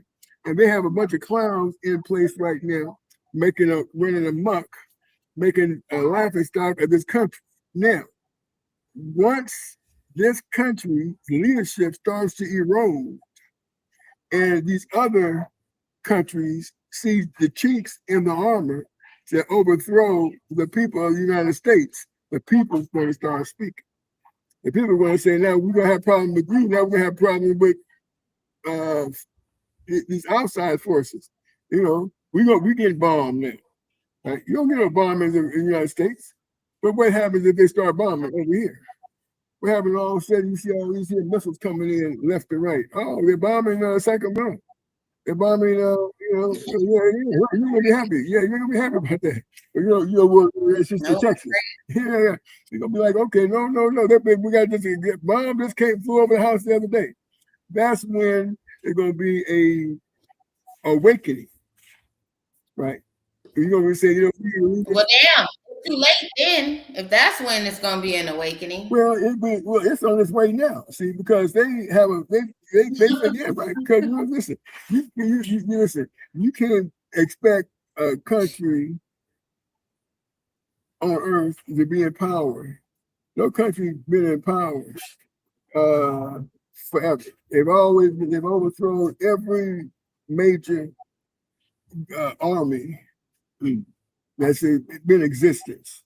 So this country has the strongest military right now. But now you got some cuckoo crazy dude, with all these bombs, and these bombs, it takes a lot to make these bombs, right? It takes lots of money, lots of time, and you have to have the materials for that. And he is basically it's like driving a car, right? You on empty, right? Right? You can either park your car, until you got enough money to fill her up, or run out of gas. And that's what this dude is doing. He ain't parking the car. He's gonna keep running the car until it runs out of gas. And once it runs out of gas, it's their turn. You see? And that's what this clown is doing. See? Yeah, you see, and they put him in office. They did. Okay? Yeah. Genocide. Yeah, see. And so this whole the understanding of this how this country got strong is now in the minds of people. It was people that look like Obama that was keeping this thing afloat all the time. We didn't know it. You think about it. You think about it. You know, yeah, you think about it. You think about it. You think about how this country was built, who built it. You think about it, right? You see, yeah, see. So this is the thing that I'm saying. The same ones that the ones that we're talking about getting shot. Police gonna come to your house to go shoot you. Same people. Same people. That's the same people that understand.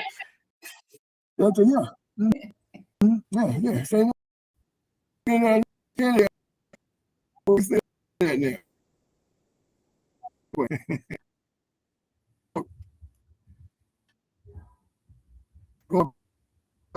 All like that.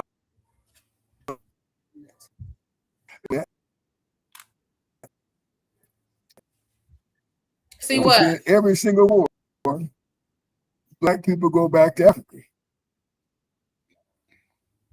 Yeah, they don't see that. Yeah, that's what they don't want.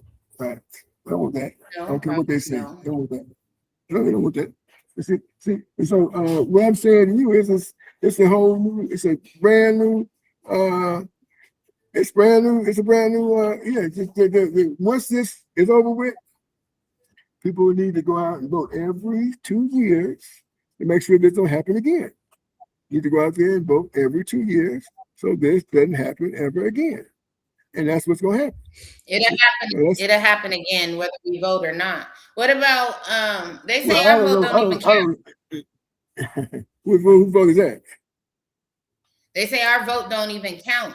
They say that. People. Well, who is ours? Who is our vote? American citizens that we're just voting to a system that's already designed and set up to do what it's going to do. No, that's not true. And the reason, okay. That's not true. So let me ask you a question. Okay, I'm gonna ask you a question. You got $1 close by? You got $1 close by? I do. Surprisingly, pick it up. I got an actual $1. Yeah, pick it up. Exactly. Exactly. Yeah, you look at that $1 real close from that. That side, the other side where you were looking at. Yeah, that side where you're looking at. You'll see all those symbols. Yes. A whole bunch of symbols on that, right? You never pay attention with them symbols. Let me show it to the people, though. Let them see it. Okay. You can see it. Well, they can't really see it from that far away. You got to go real close to your camera. But the point is, yeah. But they can look at it. They can look at all those pyramids and all those birds and this. That bird. What kind of bird is that? What kind of bird is that? Don't matter. We need this information. Yeah. Can you see what kind of bird that is? Probably an eagle. That's an eagle. No, it's not. Be an eagle. Oh.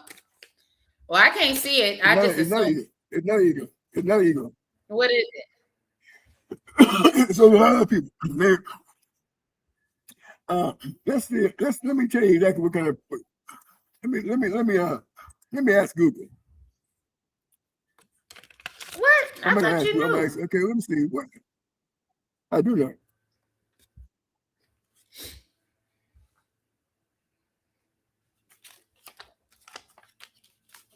I'm gonna try to get it up when I get it so people can see. I'm not sure if you can actually see it on this because this is My $1 wasn't good enough to see. Here's a fresher one. It's unbelievable. I actually got $1 on me. It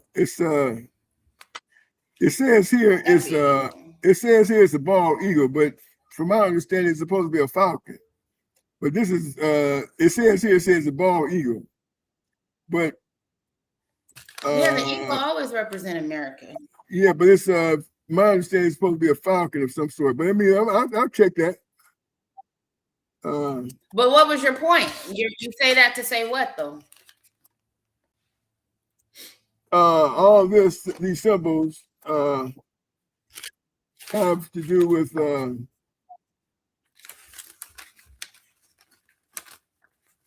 let me see. It has to do with some things that's the pyramid. You know where pyramids are? You know where pyramids are, right? I know it is. You ever see a pyramid? Have you ever seen a No, pyramid I in the don't. United States? You ever see a pyramid? You don't see any pyramids and say there might be a pyramid somewhere, but yeah. But so where have you seen a pyramid in the United No, States? I seen a pyramid with my own eyes. You hear me? Okay, say that one more time. I kind of breaking up. What did you say? Say, repeat that, please. I saw Hello? a pyramid with my own eyes in the United States. You can't hear me? There you go. Exactly. I hope it's on your I side can't and hear not you now. I mine. hear you perfect. No, I can hear you. I can hear you now perfectly. Yeah. Can you hear me? Okay. I saw a pyramid in California, not just in the United States. I saw a pyramid in California. Okay, all right. Yeah, well, I heard something about that also. Right. But there are pyramids. I seen it. Okay, I'm not saying that you didn't see it. I'm not saying where was that where was it in California?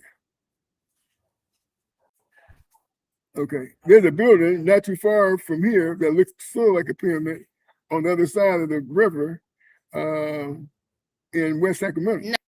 It looks That's pyramid. No, you're talking about that that building. I'm talking about Yeah. So what's fake about what's fake and what's real about the pyramid? My mute isn't coming on? Huh?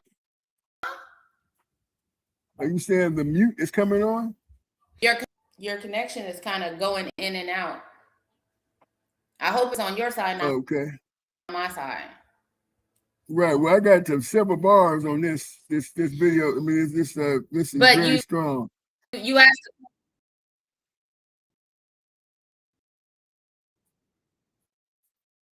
Yeah, I asked you where you saw the pyramid, and you said you don't remember. Oh. Yeah, well, on this end, it's everything I didn't working remember. great. I can see my mouth moving. Okay, well, I never said I did not remember. So it's near LA. Going towards LA. Huh? Okay. You said near. You said it's near going toward LA. Did you hear me that time?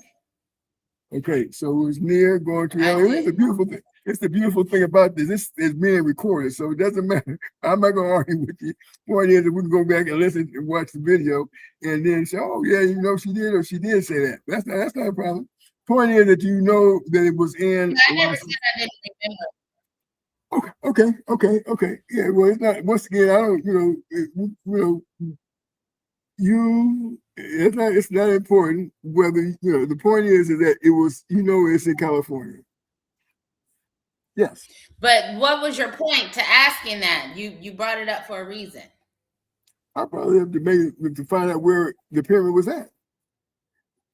You started with the pyramid conversation for a reason. Where were you going with the pyramid conversation is because the pyramid is on the back of that dollar. Right. So what does it mean then? You said you asked me, do I know what a pyramid means? And I said, no, I don't. Well, I just know a pyramid. Right. There is some symbols having to do with certain things regarding the dollar, the value of a dollar. That dollar is a note. You see on that dollar, it says a note, right? So this is what right. So basically, it's a piece of paper that they say you can spend and purchase something with, right?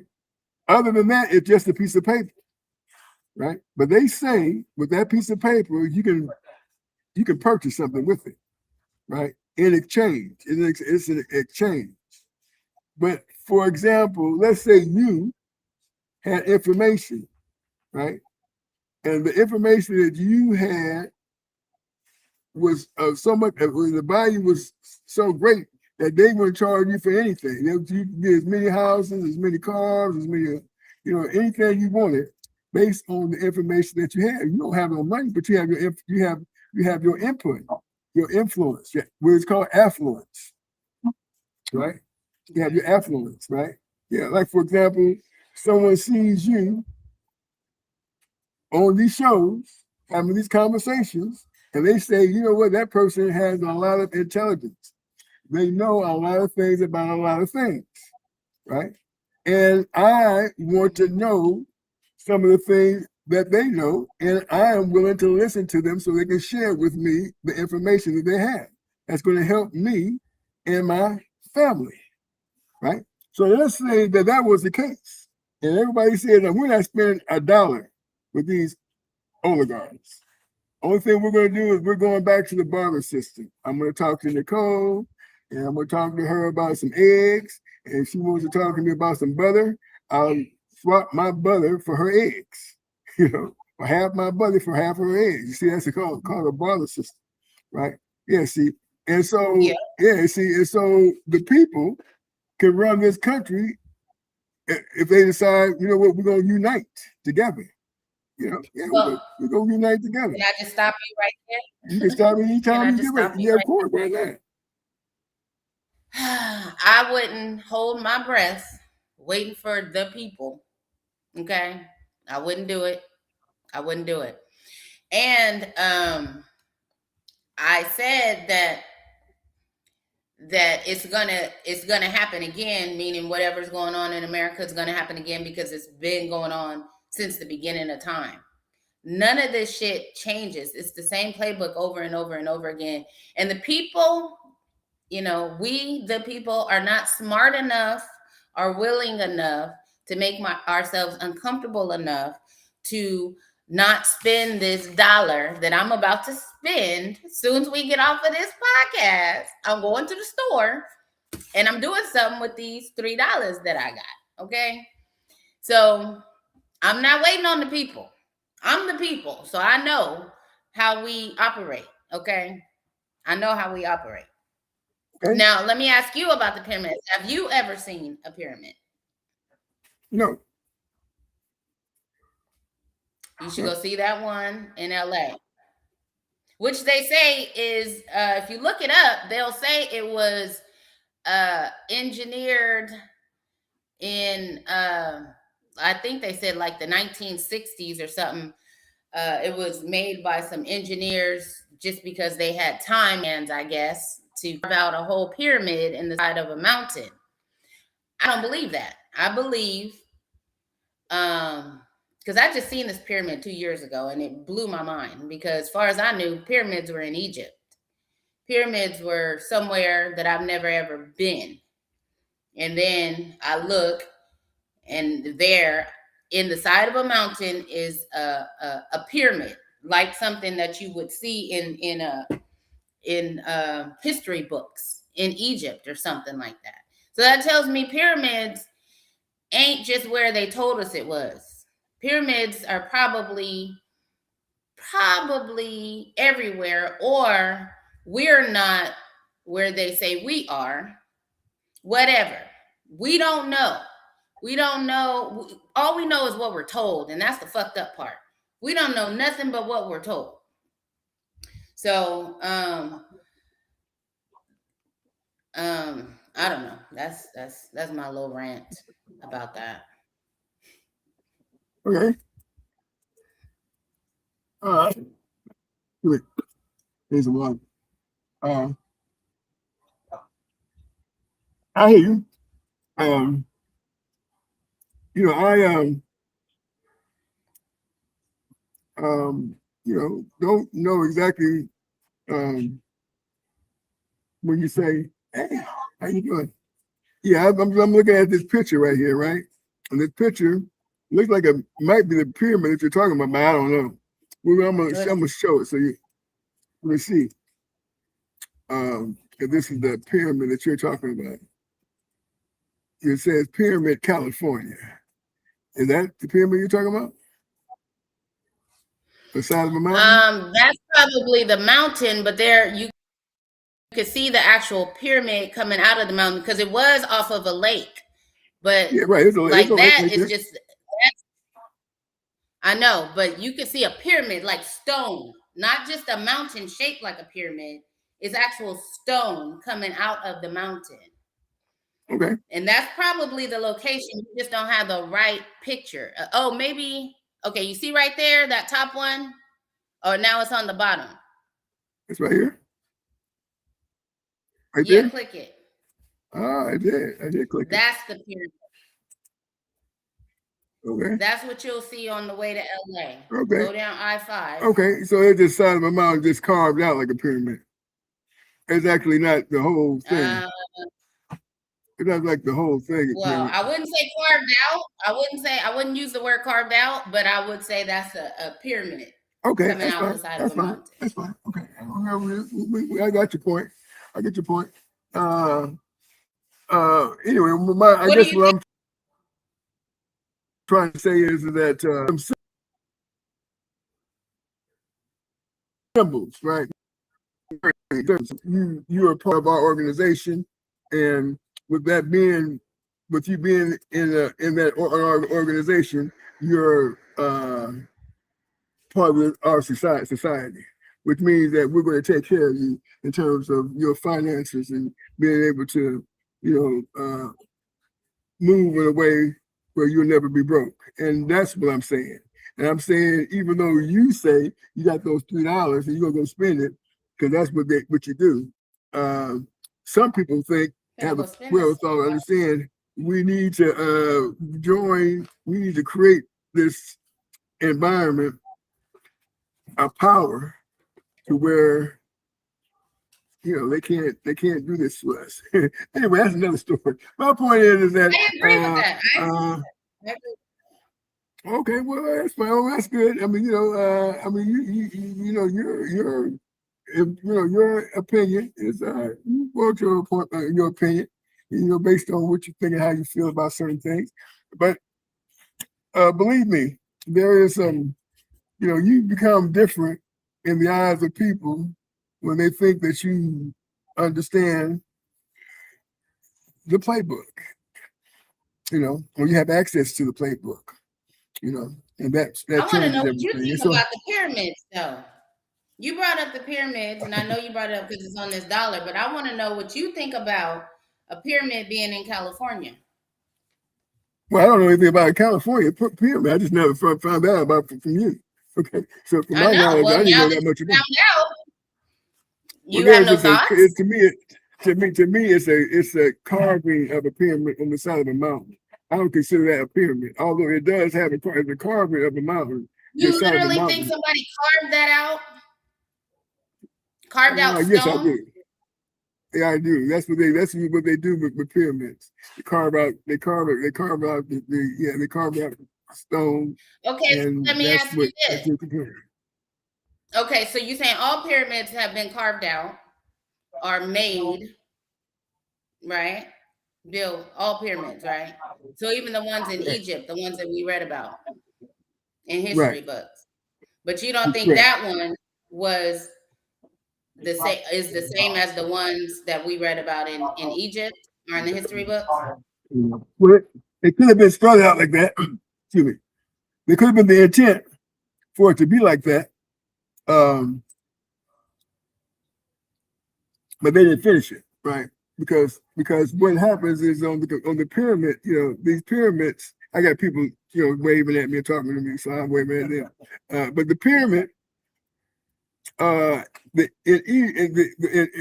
Egyptian pyramids were designed in a way where they can, and they did a study on this with Tesla, where they got electricity. Remember, we talked about electricity being free. It's in the air, it's airborne, and you can harness it and you can use it. It's free, but they put it in cables and they pay us, and they make us pay for us using their cables with this electricity. It's part of how they do things. So okay, so you're saying that's the point of the pyramids, that is some sort of power. The pyramids in Egypt. And you do you think the pyramid in California is the same type of pyramid or no? No, I think that they just started to carve out a pyramid. They may not have finished it because it obviously takes a lot to finish to do these pyramids. So you think it's a fake? You think it's like that building in California? I mean, in Sacramento. Well, when you say fake, means when we look at when we talk about the purposes of a pyramid, then we have to distinguish what would be the purpose of a pyramid. What would be the purpose of a pyramid? In other words, there's a reason why they have pyramids. And over there in Egypt, it was discovered that they used the pyramid as energy, to harness energy, right? Harness energy from the environment, and they, Tesla, did. That's why Elon Musk called his company. I'm not sure if Elon Musk actually didn't start Tesla. He just bought into Tesla, and became the CEO of Tesla. But the company was before he, he wasn't the founder of it. So, but Tesla, the man Tesla, was a person who understood that there was energies, this all around, that could light up light bulbs and all that. And he took it to J.P. Morgan, and J.P. Morgan said, "I'm not doing this because I need to make money. I can't make money giving away energy for free. Telling people how to get energy for free." So that's why you keep running down, running. People say, we'll spend your money on electricity. People do that. Plug in, and and pay us this money for your electricity. It's free to us, but we're gonna charge you for it. And we're gonna so you think the pyramids in Egypt? You think the pyramids in Egypt provide that type of power, but you don't think that pyramid in California is the same type of pyramid?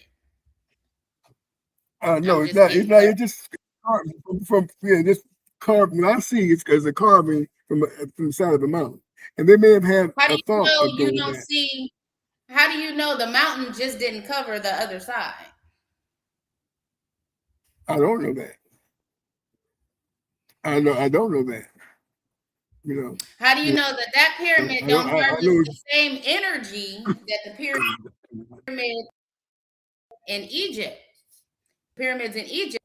Well, it makes sense. It makes sense that it's close to water. That part I will give you. That it's close to water, which means that there's maybe some form of some energy that they're going to, try and produce with it being so close to that water. And produce. Because we know there's a static. Yes, try and produce. You act like this pyramid just popped up there a year ago or something, 2 years ago. That pyramid has probably been there for hundreds. Well, I don't really know. I have no idea. Me either. I'm just thinking. Well, I'm just going by what I'm just going by what you're saying. There's one thing about you that I like. This is what I like about you. You'll say some things you might not know anything about it, but you will talk about it. You see, which is fine. See. So what I'm saying to you is that what I'm saying to you is that you ask me a question, for the answer. For me, I give you the answer, which is fine. I'm trying I don't mind doing that. So I don't mind doing that. And so, but what I'm saying to you is that when we put things in perspective, it probably had the intent of producing some type of energy because it's close to the water. That's what I'm saying. Because it's so close to that water, it's close to that lake. Now, what the thought process was, how they were going to do it, I have no idea. But I do know that there's electricity. Yeah, you wasn't asking that? I wasn't asking how. Okay, I wasn't asking you how they were going to do it. I just wanted to know if you thought that pyramid was a correlation to the pyramids in Egypt, or the same type of pyramid, or even created around the same time. Right. Well, I don't know. Well, what I want to do is I want to kind of make a pivot real quick, because we were talking about Lindsey Graham, and we're talking about politicians. Right? Oh yeah. And then this is how we started talking about the pyramid on the dollar. Right, their symbol is symbolic, right? And then they got so Lindsey Graham, like he was saying, Mr. Boykin was saying that that he was kind of scandalous, and other people say the same thing. But what I'm saying is, it's all this, this society within a society, right? And this is what we need to be careful of when we start talking about how to change. Yeah, well, there's secret, right? And then there's a lot of secrecy on those dollars. The dollar you got in your hand, there's little symbols on it that you don't know anything about. But I bet you if you Google and or AI, it'll tell you about what them symbols mean. and you can probably come back, on the show and start telling me exactly what they mean because you've done your research. I ain't doing no homework. You could do I'll that. tell you that right now. Okay, I ain't doing no homework. I heard that, but that's good. That lets me know that you're into certain, fast track, which is fine. I don't expect you to do no homework either. I think that you're probably along the lines of you get a, I don't see you. Listen, so to be clear, I don't view you as a person that do a lot of research and you got intelligence enough to know certain things. So I don't look at you as a professor. I like to get your input, what you think and how you feel about these situations. And all that, it's invited. I mean, your point of view, and I don't see a problem with that. So by all means, please, give your input, and express, how you feel. And like, for example, you ain't gonna do no research, which is great, I ain't gonna do no research on this dollar. I do research in general when I need to. Okay, I'm sure. So don't make it sound like I don't. I'm quite sure that you do have research on certain things that you like. For example, if you got to do something with taxes, things of that like, you would go ahead and do your research on that. So I don't view you as a person that says I do. I do research on what I need to do. That's the part that I'm talking about. That's the part. That is the part that I'm talking about. That you would probably do the research on. I've had to fight cases. Who? I've had to fight doctors. I've had to do things that require more than taxes. I've had to do research. I make class. I have to do research on anything that I see. Okay, well, I'm just repeat. I'm just going by what you said. That you don't do research. That's what you said. No, you're not. You made that up. Okay, well, we got. You're not going by what I said. We got the tape. We got the tape. That's the beautiful thing about this thing. It's being recorded. I said I'm not doing no homework on no dollar. That's what I said. We don't need the tape. Okay. So you don't do it. There you go. Well, you know what? That sounds like you said that too. Okay. That you're gonna do no homework on the dollar. But I don't think I might have said research. But you might have said homework. But I think I said research. But anyway, the point is that. Right. I said homework. Okay. You did say research. Okay. All right. But I'll make you a deal. If you do some homework on pyramids, I'll do some homework on the dollar. I already did some work. So I already did some homework on pyramids. Okay. That's why I'm telling you about Tesla. Yeah, that's what I'm telling you about Tesla. Okay. Yeah, see. So so I guess you better hurry up with the dollar because I'm already ahead of the game when it comes to research on the pyramids. I don't know if you. Now I got to do some research to make sure that what you said is true because I know about Nikola Tesla. I didn't hear that it had to do with pyramids, but maybe that's what you got out of it. Maybe here's what here's the point that I'm trying to make, right? It's not necessarily about the pyramid per se. It's about the symbolic ideations behind the pyramid. They're charging us for energy that's free. That too, right? And right, exactly. And these are the things that, for example, to help us. And when I say us, I'm talking about people, everybody in this great experiment called democracy. That they call this the land of the. Let me see, the home of the brave and the land of the home of the brave and the land of the free. Is that how it goes? Anyway, it's nothing. Land of there free. You go. That's it. That's exactly how it goes. Yeah. And there's nothing free about this place we live in. There's nothing free, especially when you say that we're going to,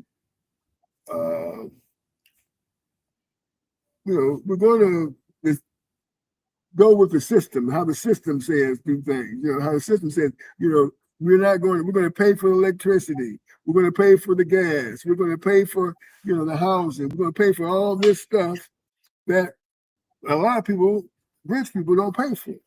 But we pay for it, right? Because we help them become rich, you see. And so if this is, Oh no, they're not paying for The it. rich people ain't paying for it. No, they're not paying. You know why? Because they live by that lake, by that pyramid in California. They Okay, just there you go. harvesting the That's free why. energy. While That's we it. Now, sitting over up that here talking hill, about and listen, over that hill, over that mountain, there's all kinds of mansions that we don't see. I got it. There's all kinds of mansions that we don't see over that hill that we don't see. I get it. there's I get houses it. right there. There's houses right Yeah. there on that lake. People who are Okay. on that lake. Okay. And Okay. they don't have to be that close to, Okay. if it's harvested energy, and maybe Okay. they can be hundreds of miles away. They just have to tap in. They just know how to tap in, and we don't. If you say the rich have this, Okay. Well, I let's see you look get at tired of me. well, not really. I mean, I'm not getting tired of you. I mean, listen, if you want to, listen, the conversation is fine with me. But I'm saying to you is let's say, for example, Nicole decided that she didn't want to pay for electricity anymore. Then What's going to Nicole happen? would be in the dark. Nicole would be in the dark. You see? Yeah, you see? And I'm glad you said that. Not me. Okay. I'm glad you said that, not me. Okay. Because me, if I didn't pay for electricity, all the lights would be on. All the lights is gonna be on? Yeah, all the lights gonna be on, yeah. All the lights Okay. gonna be on. All the lights gonna be on. Yeah, see, I don't pay for no electricity, all the lights still gonna be on. Right. Yeah, see. All my lights gonna be on. Yeah, see, all the lights gonna be on. And yeah, see, because I've taken a lifetime figuring out how to bypass all this stuff that's free that I'm being charged for. Yeah, exactly. Yeah, see, how to bypass all this stuff that is for free that I'm being charged for. Yeah, see, that's what I spend time figuring out, right? How to do these things, right? And so, like, for example, I don't have a car. If I have a car, I have to have some tools. See, most people get a car, that's fine, they get a car, but I don't buy a car without having tools. Because I have to fix it when it breaks. See? Okay. Because I'll fix it for free, as opposed to taking it to somebody who's going to fix it and charge for me, right? Mm-hmm. See. So I'm a person that needs to have tools to be able to work this system of freedom. Okay, I need to have tools. I need to have tools to make it work. Otherwise, I got to be like everybody else. That's fine. I'll be like everybody else, paying for stuff, right? Yeah. I got to go in my pocket. I got to pay this person, that person, this person, that person for stuff that I know that I can produce for free. And so that's what. Oh yeah, you got to like give me a little tour of the house. I see. Okay, it got rooms. You got rooms going through there. Huh? Yeah, that's the room. Yeah, Here's the living room. We got an upstairs. All right. Ivy's upstairs. How's she doing? Yeah. Okay. Good. Yeah. See, so that's what I'm saying. You see, so when you, like, for example, a person says, well, like you go to rent you a house, and you in that house, and they tell you that house that you are renting is $2,000 a month, right? Yeah. And you say you're gonna move into the house, and you're gonna spend $2,000 a month, right? If you want to live there, right? Yep. Yeah, that's what you're gonna do. Well, see, I try and figure out how to get past all that. Yeah, I work on trying to bypass the $2,000 a month, the $1,000 a month, the $500 a month. And that's what I do. Yeah. Well, you need to tell us, the rest of us, how to do that. Well, yeah. Well, that's what we'll do in the next upcoming shows, because this one right here, we're about ready to shut it down. But I will definitely. Well, let me give you an example real quick. I got 20 minutes. I can spend on a situation, right? Right. Like, for example, you spend. Okay, here's something that I think you can relate to, because this is what you do. you help people create businesses for accounting. Correct? That's what you do, right? Mm-hmm. You're right. Yeah. See. You can say that. So you will turn. So you will say. So you will. Obviously, what you will do, because we went past the Lindsey Graham. We didn't talk about Lindsey Graham. Now we're on something else. This show is called Advertising and Marketing. Business. We're in the business section. So everybody who's watching this, we're on the business now. This is what we're talking about now. We're no longer talking about Lindsey Graham. We're talking about business now. So we extended the program to go ahead and talk about business, which is fine because this sponsor is advertise my name and basically advertising and marketing. And so this is what we're going to be talking about now. So and here it is here, advertising and marketing. So, this right here is, for example, says make money while you sleep, right? So it says make money while you sleep. So if you, for example, you decide you do taxes, right? You do taxes. And you're going to help people get in business to do taxes, right? Yeah, help people start their tax business. Yeah. You're right.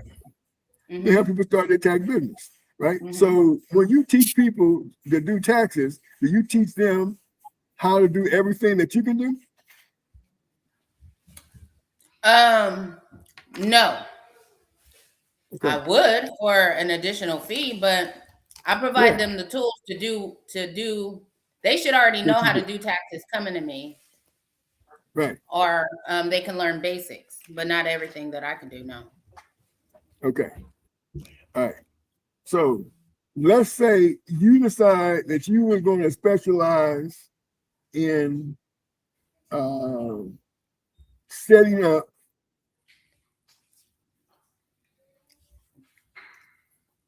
you're going to set up, like, for example, an LLC. And the LLC teaches people how to I can't recall the name right now, but it'll come to me as I keep speaking. How to set up things, for example, how to hide all your businesses, all your assets, right? You teach people how to hide all their assets. In other words, I don't want people to know about my 50 houses, so I set it up to where, it's what is it called now? It's at the tip of my tongue, right. But anyway, it's set up where all my assets are hit. That's a trust, right? You're talking about a trust. Trust. There you go, trust. A trust. Yeah, right. A trust, right? A trust. Yeah. So you set up trust, right? Your whole thing is setting up trust, right? And people pay you. Okay. And you got about 1,000 people. About 1,000 people paying you $30 a month to set up, to make sure that they trust is set up and running. Every year it's set up and running. All year long it's set up and running, right? You got 1,000 people. They don't know how to set it up, but you know how to set it up. And you set it up and they pay you every single month $30. Yeah, it's still there. But every single month, $30 they pay because in case you need to go in there and take care of some other stuff. You got 1,000 people. That's $365,000 a month. You see, those are the things that I do, right? But you know what I do before I do that? I do shows like this so people can trust me. They know who I am. They know what I'm talking about. They know they have a certain level of intelligence on what to do and how to do it. They trust me. They trust that what I do is going to happen.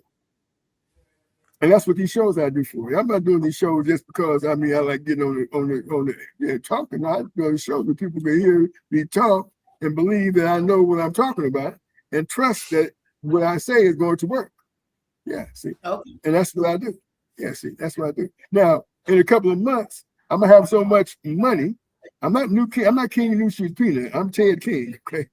So I'm telling you we're real. It's not no delusional type stuff. I've been working on this for 7 years, really it's been over almost 8 years. But it's been going on for 5 years or 6 years, almost 6 years since, but it's been going on longer. It's been going like 8 years. So I'm going to say 8 years. What? To where I was Well, okay, I do certain things. I set certain things up to get paid on them, right? It might look a certain kind of way, but it takes a while to set things up, to get things put in place to where people say, yeah, this guy right here, I want to do business with him. I got people right now talking, that would like to do business with me now, but we're adversaries right now. We're adversaries. We're not on the same team, right? Yeah, we're fighting. We're on the opposite side, right? We're on the opposite side. We're on the opposite side. You see, but they're getting paid, to be on the opposite side. My payday is coming in about 3 or 4 months. In 3 or 4 months, I'll be looking, I'll still be doing these shows, but I'll be talking about what I'm talking about now. How to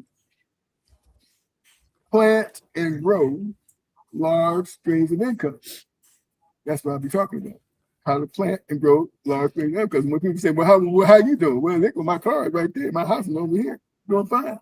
But it's not about me, it's about you. You see, it's about you, not about me.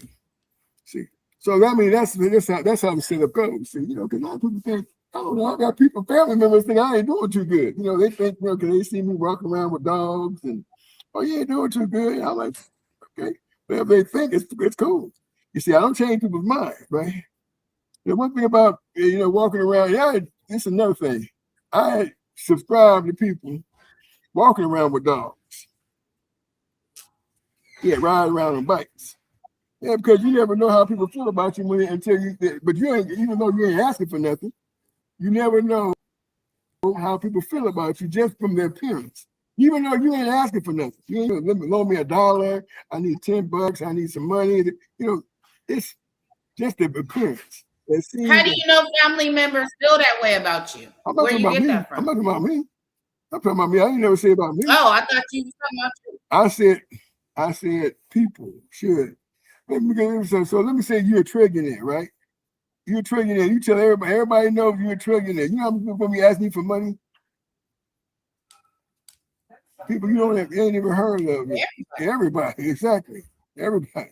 Most of your day is gonna be spent from telling people, no, I ain't got, I can't, my money, I can't, I ain't got it like that. You're a trillionaire. Well, oh yeah, I want, yeah. But they advertise you being a trillionaire. You see, I mean that's what they advertise. You got people, all these here so-called billionaires and trillionaires that you see in front, Facebook and all this other Amazon and all these people that they're talking about all this money. They're just props for the people who got the real money. Because these other people got the real money, people are always asking them for money. So they keep talking, they put them out there in the face and say, oh yeah, you're a part of the billionaire boys club, but you're gonna have to answer all these questions because people be asking you for money, not me. That's the kind of game to play. Yeah, see. But anyway, so yeah, I'll be talking about that shortly, so in the next 15 minutes, we'll shut it down. But for the most part, that's what this whole this is part of the process. The part of the process is to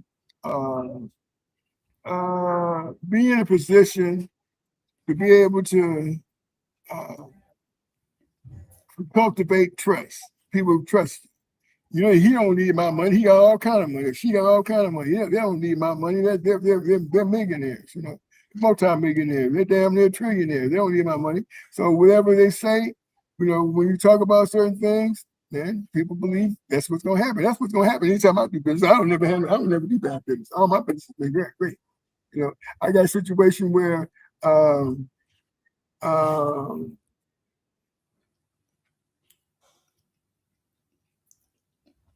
went to school of life and graduated. Yep. Yeah. School of life. You graduate live, right? Oh, you can. Yes, you can. Yes, you can graduate school of life. You can graduate in school of life. You can graduate, right? And you graduate. You can and enroll again. Yeah, you can graduate and enroll again. Okay. So it's just like it just depends on what you decide to do, how you decide to do. When I graduate, I ain't enrolling again. Well, there you go. That's what you do. When you decide to graduate, then but you about to go and take them $3 and take it to the store and spend them. I mean, that's what you said. Take them $3, go to the store and spend that money. So I mean, that's what you're gonna do. But if you like everybody else, every time you spend $1, you lose $1. Every time you lose $1, you start sweating about the dollars you don't got when you ain't got it. That's what people do, right? Correct? Yeah, that's exactly what they do. Then they start stressing behind the money that they don't have. Yeah, see, exactly. See, like for example, I'll give you a good example. You and your daughter decide to buy a motorhome. I'm gonna say this is hypothetical, right? This is hypothetical. And in the motorhome, you decide, you know what, we're gonna spend 6 months together. It ain't gonna be cool, but for 6 months, we'll be able to save in 6 months. If it's $3,000 a month rent, right? If it's $3,000 a month rent, you're gonna be able to spend. You're gonna be able to save $18,000. About $18,000, right? I think that's what it is. 18,000. You're gonna be saying $18,000, right? For 6 months. $18,000. That that money you can take that money and put it in the bank, right? And spend another 6 months together, right? But in the 6 months, in the next month, you borrow off of that money, right? That 16,000. You just borrow. You don't touch it. You just borrow off. So you can create using their own money. Another 6 months go by. Now you got another $16,000, which is $32,000. Okay, you got $32,000. And what we're gonna do is we're gonna buy some property. You buy some property. You don't buy a house, buy some property, and you erect the house on top of it. Now you got equity. You got instant equity, and you borrow using that equity off of that thing. Now you being a tax person, you decide, well, you know what I'm gonna do? I'm gonna go ahead and we're gonna take a certain amount of dollars and put it in some stock, some hot stock. Let's see that Elon Musk stock, which is the X stock, right? So you take 10,000, you put it in that stock. Is it X? Yeah, Elon Musk, and then the X stock that he's trying to sell. Twitter? Oh, X, yeah. Yeah. So you know that's just to get the money in because they're gonna draw the money out. Yeah. So you put in $10,000, and if you make 10,000, you take your $10,000 out. Your other 10,000 is still in there, right? And if it goes up to 20,000, you keep that money in there. If it goes up to 30,000, you keep that money in there. And then if it goes you're talking about 50, SpaceX? SpaceX, right? Can I interrupt? Absolutely, sure you can. Go ahead. So soon SpaceX went public. I put $100 in there. Okay. And I ain't done nothing but loss. It keep dropping every single day. Right. Dropping. Right. You know why? Because you're supposed to put it in. I do. Why? But I want to hear what you got to say. You're supposed to put it in before when it first opened, and in that first week, take it out. Take your profits out. Take your money out. You got to. No. Let me even back you up because that's what I thought. Okay, well, you said you kept your $100 in. Wait a minute, you said $100. Went up. I couldn't take it out because it was less than $100.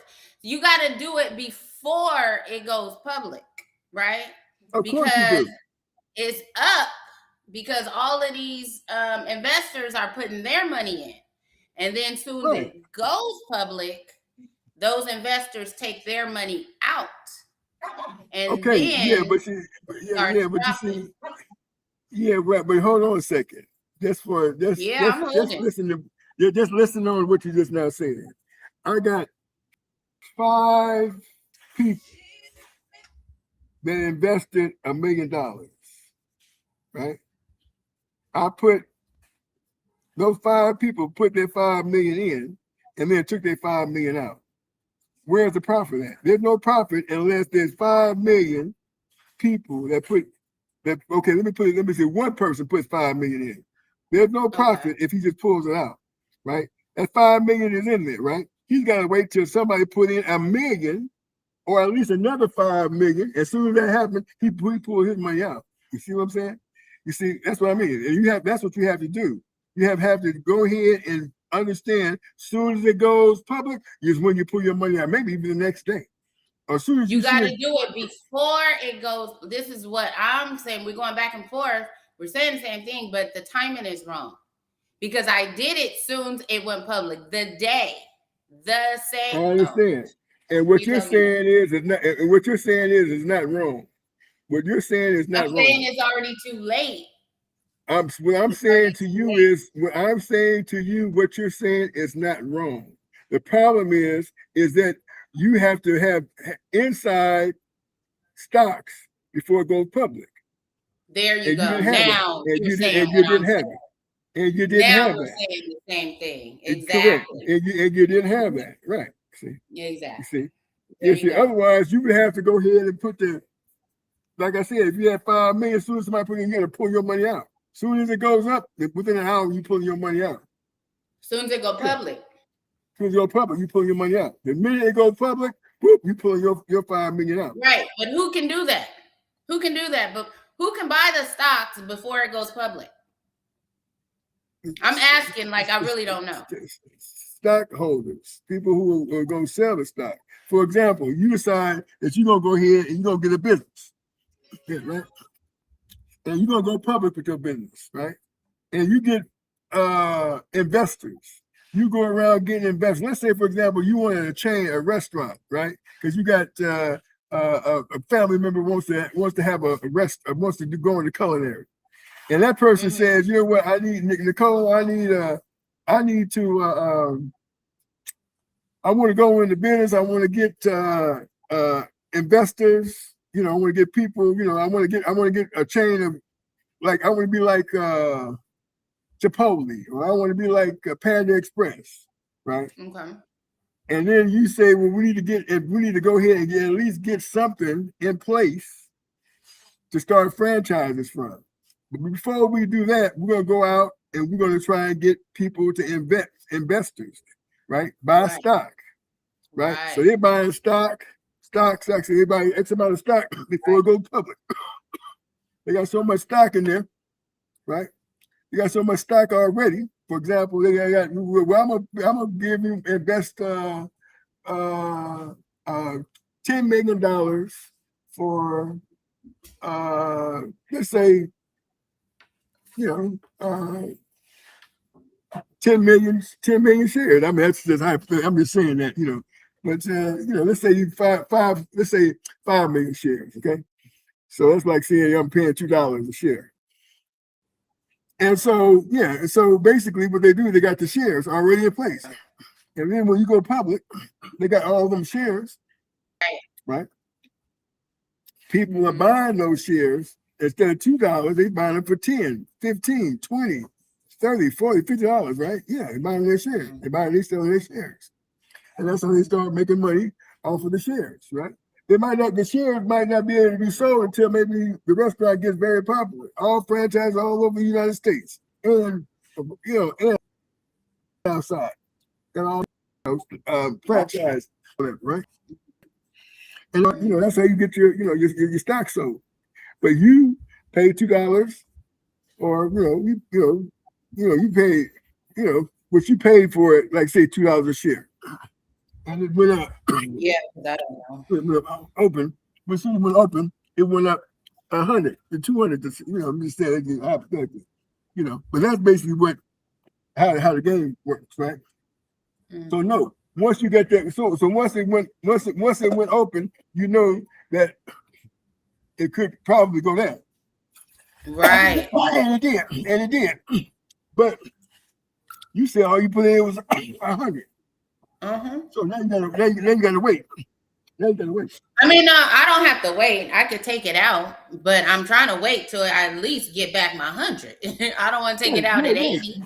No, you don't want right. You can dollar cost average too, which means if you think it's going to be projected for it to go up, you can say, well, I got $500. I pay all my bills. I will put maybe $50 in a month. The dollar cost average, whether it goes up or goes down.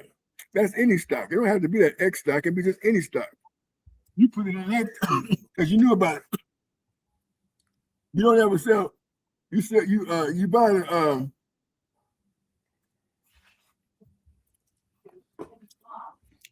how's it go? You buy the rumor, sell them. Buy the rumor or sell them. But how's it go? I'll tell you in a second.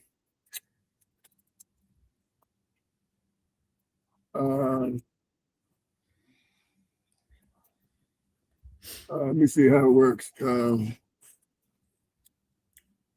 Buy the rumor, sell the news. Yeah, you buy the rumor, sell the news. Okay. Yeah, that's what you do. You buy the rumor, sell the news, right? Yeah, so you buy the rumor and you sell the news, right? So in other words, you buy the rumor, like we're gonna sell some stocks. We're selling stocks. We got Tesla selling the stock. You buy it. That's when you start buying the rumor, and then so the stock just hit, and that's when you sell. Yeah, the news it came out. Yeah, that's how it works. You buy the rumor, sell the news. Yeah, see, so yeah, so that's how you just have to know the game, and once you learn the game, you got action. Yeah, see, so but you got to the only thing you got to do now is you just got to find some stock where you get your $100 back, and they're gonna charge you for getting your money back. So you're gonna lose if you're looking for the 100. You're gonna lose money if it goes up back to $100. You got to more than $100. They don't charge you for the exactly. They charge you for the commission. No, you can do it through Cash App. You can do it through Fidelity. You don't need a stockbroker. No, you don't need a stockbroker. The stockbroker you don't need, but you still have to pay. Like for example, what is it? Coinbase. I had Coinbase, and they got a little small percentage. You probably got. I used to have Coinbase. Yeah, because I bought the Cash App. I don't think there's a fee. I had the Dogecoin, made money, and I sold my stuff back and got my money before it crashed. It might went up again, but see, I made money off of that. I know how to. What stock was that? It was a coin called the Dogecoin. It was Elon Musk Dogecoin. Dogecoin. I remember when that went big. Yeah, right. Yeah. See, I bought that before it was really it was nothing. I bought a bunch of that stuff. Yeah. And it went up like 13 cents. Yeah. Sold that stuff. Got me some money. I did the same thing with XRP. I made a little money off of right. XRP. That too. Yeah. See, but you got to diversify. Put your money in a little different ones. When they go up, you got to know how to. I'm putting my money right back in my pocket. Okay, that's what you do. Unless you play the long game. If you know how to play the long game, you can get you a quick lick. And I just told you what to do. I told you how to do it. I just gave you some game already. I told you, if you sell, yeah, okay, there you go. There you go. That's all you got to do now. You got clients. If you got 1,000 clients, you should be okay. If you got 1,000 clients, you should be all right. If you have 1,000 clients. But you see, you got your clients. Are you asking if I have 1,000 clients? Is that a question? No, I'm not asking at all. No, not at all. You said it like 3 times. Like you want to know something. Well, no. The way I see it, I'm not asking the question. But if you was to ask me, if I thought you have 1,000, if you asked me the question, but I think you have 1,000 clients, the answer is no. I don't think you got 1,000 clients. I maybe you maybe work with 1,000 people off and on. But you have a client to say, I'm your client. See, because I put you up on a little bit of game the other day. You ain't did nothing about it, but I don't never tell nobody what to do. How to do it. You put me up on what game? I'm listening. Yeah. Okay, you put me up on what game? I missed it. I told you to go to add my name and get you an email. Get you an email address. You ain't done it. So no, I sure you asked haven't. me, well, what's that gonna do? You asked me, so what's that gonna do? And I said, well, no, I think you told me. I think I asked you and you told me. Okay, yeah, but right. So I did have a question about that though. Do I have to get an email? Yeah, you do. I have like 5 already. See that? Yeah, but the 5 emails you got ain't making you have 5 emails you got ain't making no money. Right. Yeah. Right. It's not. Yeah, why is the email requirement? Well, because you have to have an email. Yeah, you can. Because the email you have is within your network. Within your network, you have to have like minds, right? And here's the reason why. At some particular point, you're gonna want to, go to the store, buy some cute outfits, some cute shoes, some perfume, new purses, and you're gonna want to go on a trip. And when you go on a trip, you ain't gonna want to spend. You ain't gonna want to worry about how much money you spend. And when you get back, you ain't gonna want to worry about how much money you got left. You see? Yeah, to say I had a great time, right? See? And so that means that when you bought them shoes, you kept making money even though you wasn't working. And when you went on your trip, you kept making money even though you wasn't working. And when you came home and rested, you made money even though you wasn't, you just got home. See? Yeah, because your network kept feeding you while you was away doing what you do. And that's what you have to do. You have to create a network. And that's what that does, help you create a network. And if that makes sense to you, you're going to go ahead and get that email, because the email says, if I promote my business, I'm going to either through the barter system get promoted, or I'm going to get some money, for promoting my business to somebody else's, Yeah, my network, I mean, it's see, I can't tell everything. I just tell people the little small part. And you know what the small part they want to hear? The free part, where it ain't gonna cost them no money. It ain't gonna cost you no money to get it free. It's simple, that's free, right? But the email is gonna be what's gonna take to link you to the rest of your people. Yep, and then so that's how it's gonna work.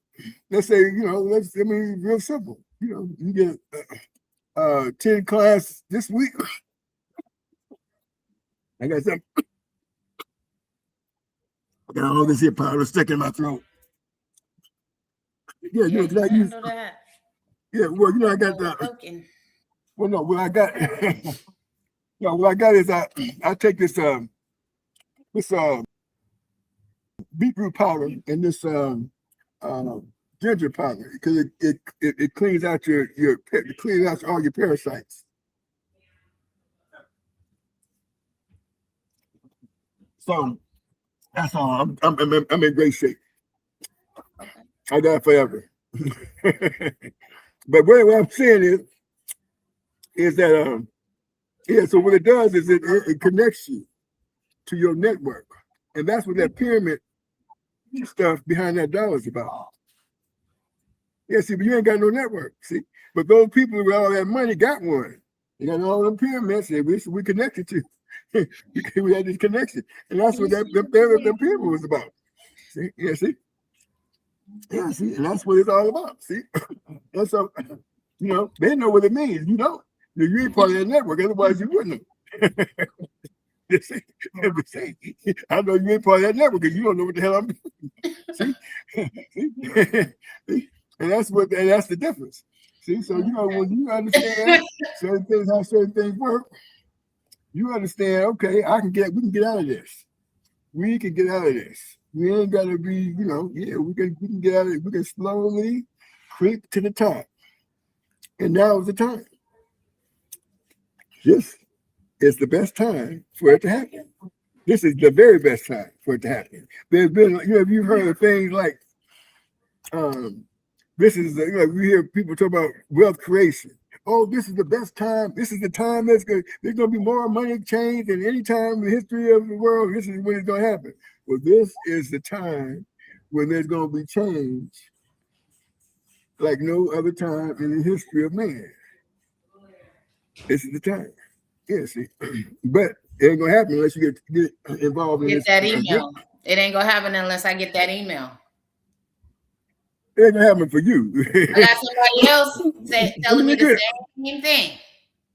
Telling me the same thing about their network. Did you get your email? Well, No. listen, I don't know about anybody else's. I don't know about anybody else's network. I have no idea. Yeah, but I do know that no one has the system of how this thing works better than I do. That much I do know. Because it took me a long time to figure the shit out. Yeah, it took me a long time. Yeah, exactly. I got the one little component that I didn't understand. I said, damn it, I got this thing as cool, as brilliant. I don't know how to finish this thing off. And I'm driving to Napa one time. I'm driving to Napa and a person calls me on the telephone and says, I got something I want to send you. It's something you might be interested in. And they sent it to me. And it was the one piece of the puzzle. Their thing was different than what I'm talking about. But it's the one piece of the puzzle that was missing. Boom. There it is right there. That's it right there. And I was like over 8 years ago. This is before these people did what they did, taking all my properties and stuff. It was before then. I tried to turn the dude on that took my stuff. Yeah, he's talking to me like it was a scam. I didn't even think it was a scam, bro. What are you talking about? Everybody trying to scam you on nothing. What are you talking about? He messed out on a whole bunch of money. But the problem what happened is when he took my stuff, he messed up my credit. And when he messed up my credit, he messed up my, because you have to have good credit to have a shopping cart online. What? You know what happened? What do you mean? Messed up my credit because he took my card. Hey, baby. What do you mean by what? You got to have good credit to have a shopping cart online. Yeah, you do. What kind of shopping cart? To create a shopping cart, like through Stripe or something like that? No, you can create. You got PayPal. You can do a PayPal shopping cart. That's not a problem. But there's certain kind of shopping carts you have to have. Like for example, Amazon was selling books at first, right? They were selling books. You can go to Amazon and download a book, right? That's the best kind of shopping cart you have. You have to have a gateway. The gateway says, "Oh yeah, you're doing good business. You're cool. Yeah, we know you got money. You got thousands of dollars in the bank. You got $1 million in the bank. We ain't tripping on you." See, I had that kind of credit, and when the dude did mess up my credit, it messed up my credit to where they said I couldn't get the gateway. And so I was so heated after that. I was so much, I'm gonna get him for messing up my credit. I've been on this here mission trying to get them in the court. I got him now. This case is as of this week. This case is going to slide on down. It's sliding on down. It's sliding on down. So all that I'm talking about is going to be in place. Now I've been trying to put people in place so they can go ahead and get their networks together. And I'm talking family members first. Because I figured, I don't want nobody asking me for a whole bunch of money. I got people ain't asking me for nothing right now. I want to keep it that way. And so to help do that, they got to help them empower themselves. And so, I tell them, you ain't got to do it. Because I'm about to go on a trip for about 4 or 5 months, to a lot of countries. And I ain't going to worry about nothing when I leave and when I get back. Everything's going to be cool. But I put in the work. I put the work in. I'm still do the podcast every Sunday. The same like normal. There ain't nothing going to change. But everything is in place already. It's all good. It ain't nothing that ain't gonna happen. It's gonna happen. I say it's gonna happen. It's going down like I say. Okay, see no time. Ain't nothing wrong with me up here. Okay, I ain't play no football. Okay, no, I ain't play no football. You ain't got to remember that because it ain't never happened. Okay, I ain't never played football. I ain't never played no professional football. High school football, but I ain't never played no professional. No professional. Well, you did get pushed off the second story floor, right? That did happen. That did happen. Yeah. Got said So that might second floor building. They sure did. Oh no. Oh, okay. Nope. Nope. I didn't affect me either. Everything is cool. You know, what happened is it takes you a long time. If you don't have a mentor, it takes you a long time to learn how to play the game. Yeah. Yeah, if you ain't got to if it's trial and error, it's gonna take you a little while to figure out, even if you're a brilliant mind. You're like, how were they able to get me in jail behind this? And it all started with that Lori and Georgia stuff. Oh God. Yes, I took it to the law book. I'm serious. I took it to the law. The longest story. The longest No, it ain't gonna be long at all. It's gonna be a short story. I've heard it's gonna be a short story because yeah, right. All I'm saying is it took me to the law book. I'm saying, well, how can they do so? I started doing the law. I started getting into the law. Man, listen, I'm the best lawyer in the world for me. I'm gonna tell you, I ain't gonna lie to you. I'm the best attorney in the world for me. They can't touch me. They know it. Yeah, they know it. They know it. They know they can't touch when I take them to that law this time. See, a judge decided he wanted to dismiss my case. He did. He dismissed it. And guess what he said when he dismissed it? Without prejudice? Yeah, well, he didn't say that, but it was without prejudice. But he said to me, good luck. Okay, good luck. Yeah, okay, good luck. We're going to find out about luck. Yeah, I dragged his name all the way up to the Ninth Circuit. Sure did. Exactly. He ain't saying good luck no more. He ain't saying good luck no more. Took me 5 years to do it, but I dragged him all the way to the Ninth Circuit. About how it happened. Yeah. Oh my God. Yeah. See, so he ain't saying good luck no more. So now we're back in there. We're back. You know, we in it. We go at it again. This week is pivotal because they're gonna start dismissing they objections that they're putting up. They're gonna dismiss it left and right. And it's just a matter of how much they're gonna decide to pay. I wish they hurry up and pay because I got another up my sleeve that's gonna cost them more money if they don't hurry. Hurry up. That's it. They don't hurry up, it's gonna cost them more money. But that's we gotta pay to play, and that's basically how it works. And once you understand, that's why I say that the dude should, he be living the day if he didn't walk up to that man and push him down. Okay, but I don't want no trouble, dude. Listen, I call the police, man. I don't fight. I'm calling the cops. Let the police handle it. I'm gonna sit over here in the corner, out the way. Yeah. Yeah, we got a couple more minutes maybe before we shut down the show, folks. For those who's hung in there, I see we got a few viewers in here. I hope you got a gist of. Yeah, I'm looking at it right here. It's still on there. It's gonna get Facebook probably got a whole lot more than that because you can't see the people on Facebook.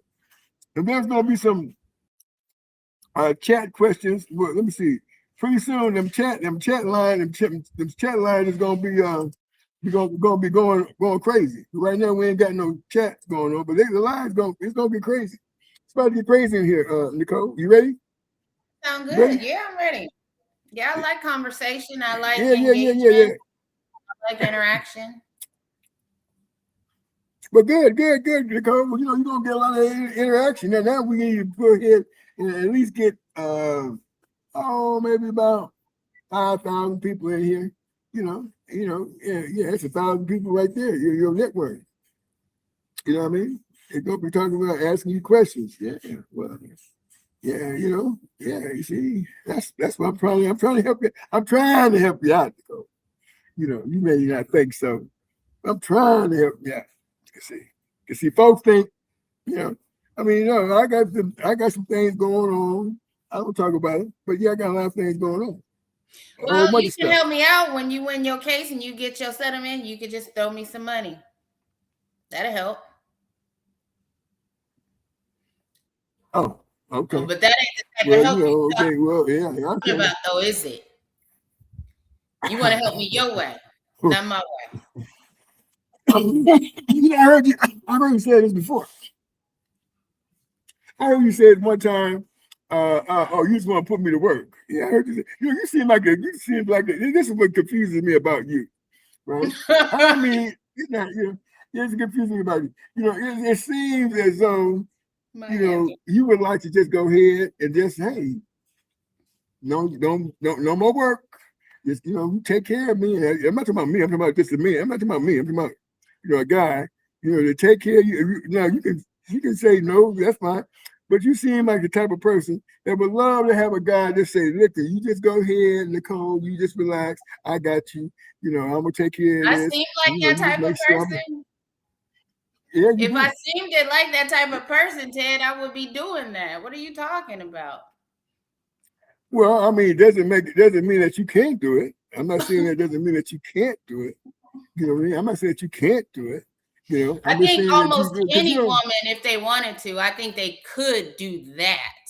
Get with the man and just have him to take care of her. I think most women just being feminine and a woman and seducing all of that, she could do that if she wanted to. But I've seen it. It's crazy that you would even. I work too hard and I'm always alone. What dude you ever even seen me with that you could even say that? I've seen you with a couple of dudes. I'm not saying that you was in. Who you see me with? Let's have this conversation. Okay, I got 9 minutes. Okay, so anyway, you have children, don't you? When somebody have babies, right? Yeah, my kid's father. You have a couple of babies, right? Yes. Yeah. The father of my so kids. That's one. Yes, that's you definitely saw me with him. That's one. Yeah. And from that, from that relationship, you get the impression that I just want a dude to take care of me. No. Wait. Hey, be quiet. No. I don't get the impression that I think that I just want you, that you just want a man to take care of you. I said that you give me the impression that that's what you would like for a man to say, don't worry about this. I didn't say that you. I will say this. I would like for anybody to do that, to keep it real. If that's what you're saying, yeah. I don't want to work. How you started, I don't want to work. No, I don't.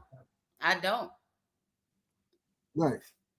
Yeah, exactly. Right. Yeah, I would love for anybody to say, hey, Nicole, Nicole's is taken care of.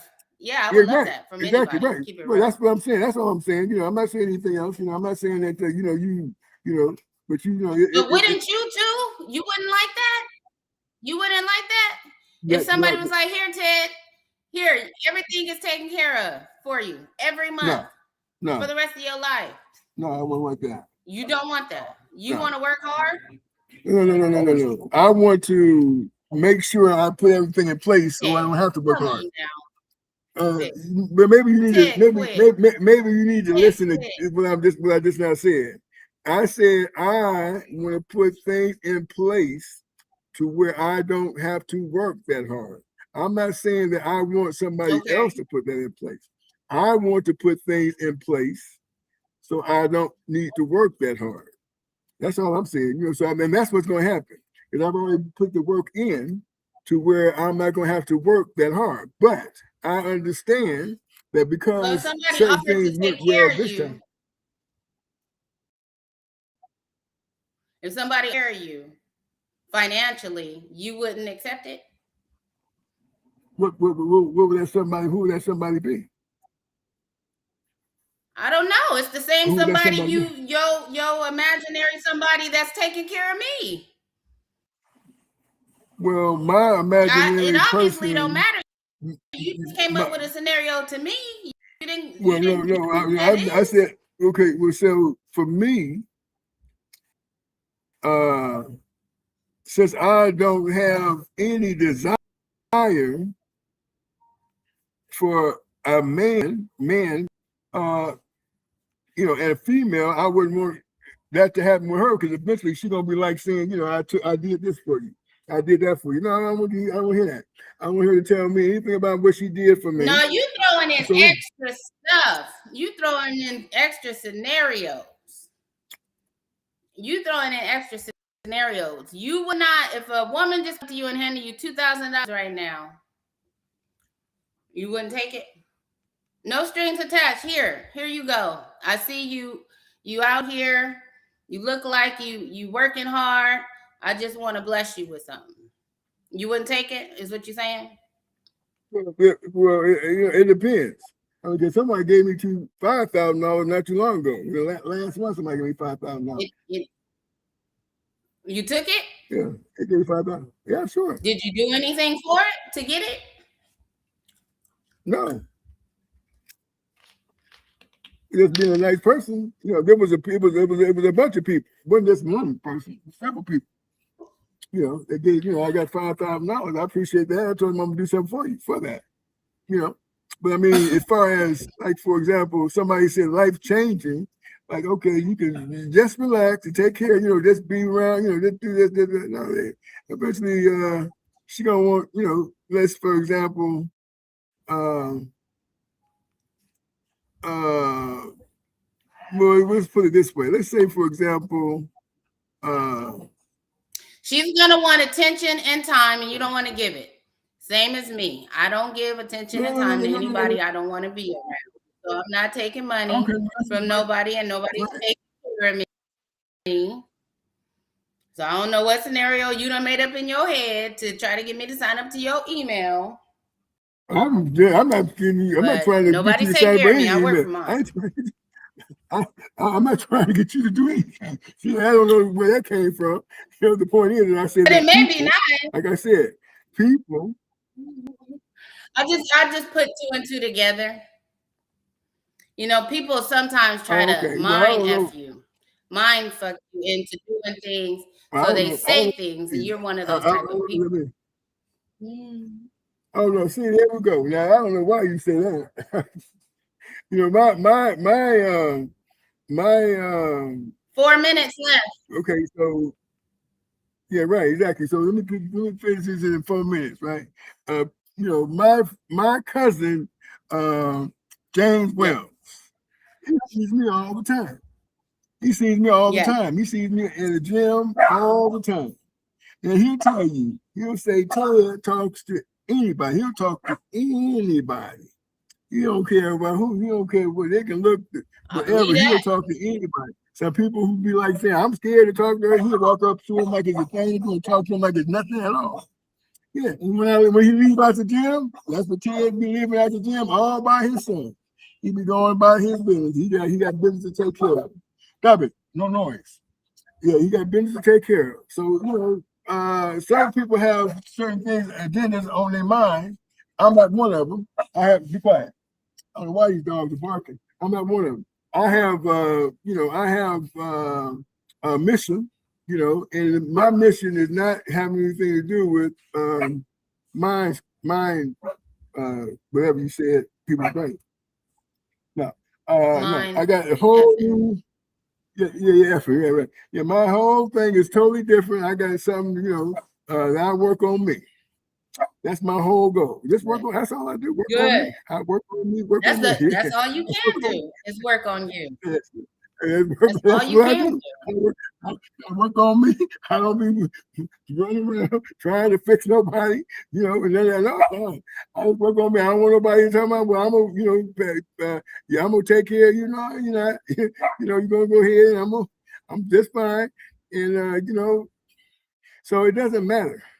I mean, you talking about some beautiful women. I'm talking about some superstars. It don't matter. I don't care. You can't give me enough money, no matter what you look like, that's going to say, okay, you don't take care of me. No, that's not going to happen. I'm going to always be, doing me. You know what I mean? Yeah. See, so yeah, that's it. So that's the and that's where nobody can get mad or upset because yeah. So yeah, but my cousin James, he can tell you, he knows me more than anybody. He knows me better than anybody because I'm around him more than anybody. Right. So he can tell you if anybody want to know about me, just ask him. And he'll tell you the whole damn. That's too close. Yeah. But okay. Yeah, well, he don't know. We don't. I don't know where he lives, so I don't know nothing about that part of him. He don't know nothing about my place of dwelling. I don't ever ask him for no money. He never asked me for no money. We go to lunch. I take him to lunch. He takes me to lunch. We work out together. We go on our mission. That's it. But when I say he knows me more than anybody, because I'm around him more than anybody. Why he ain't on one of these shows? Because he's I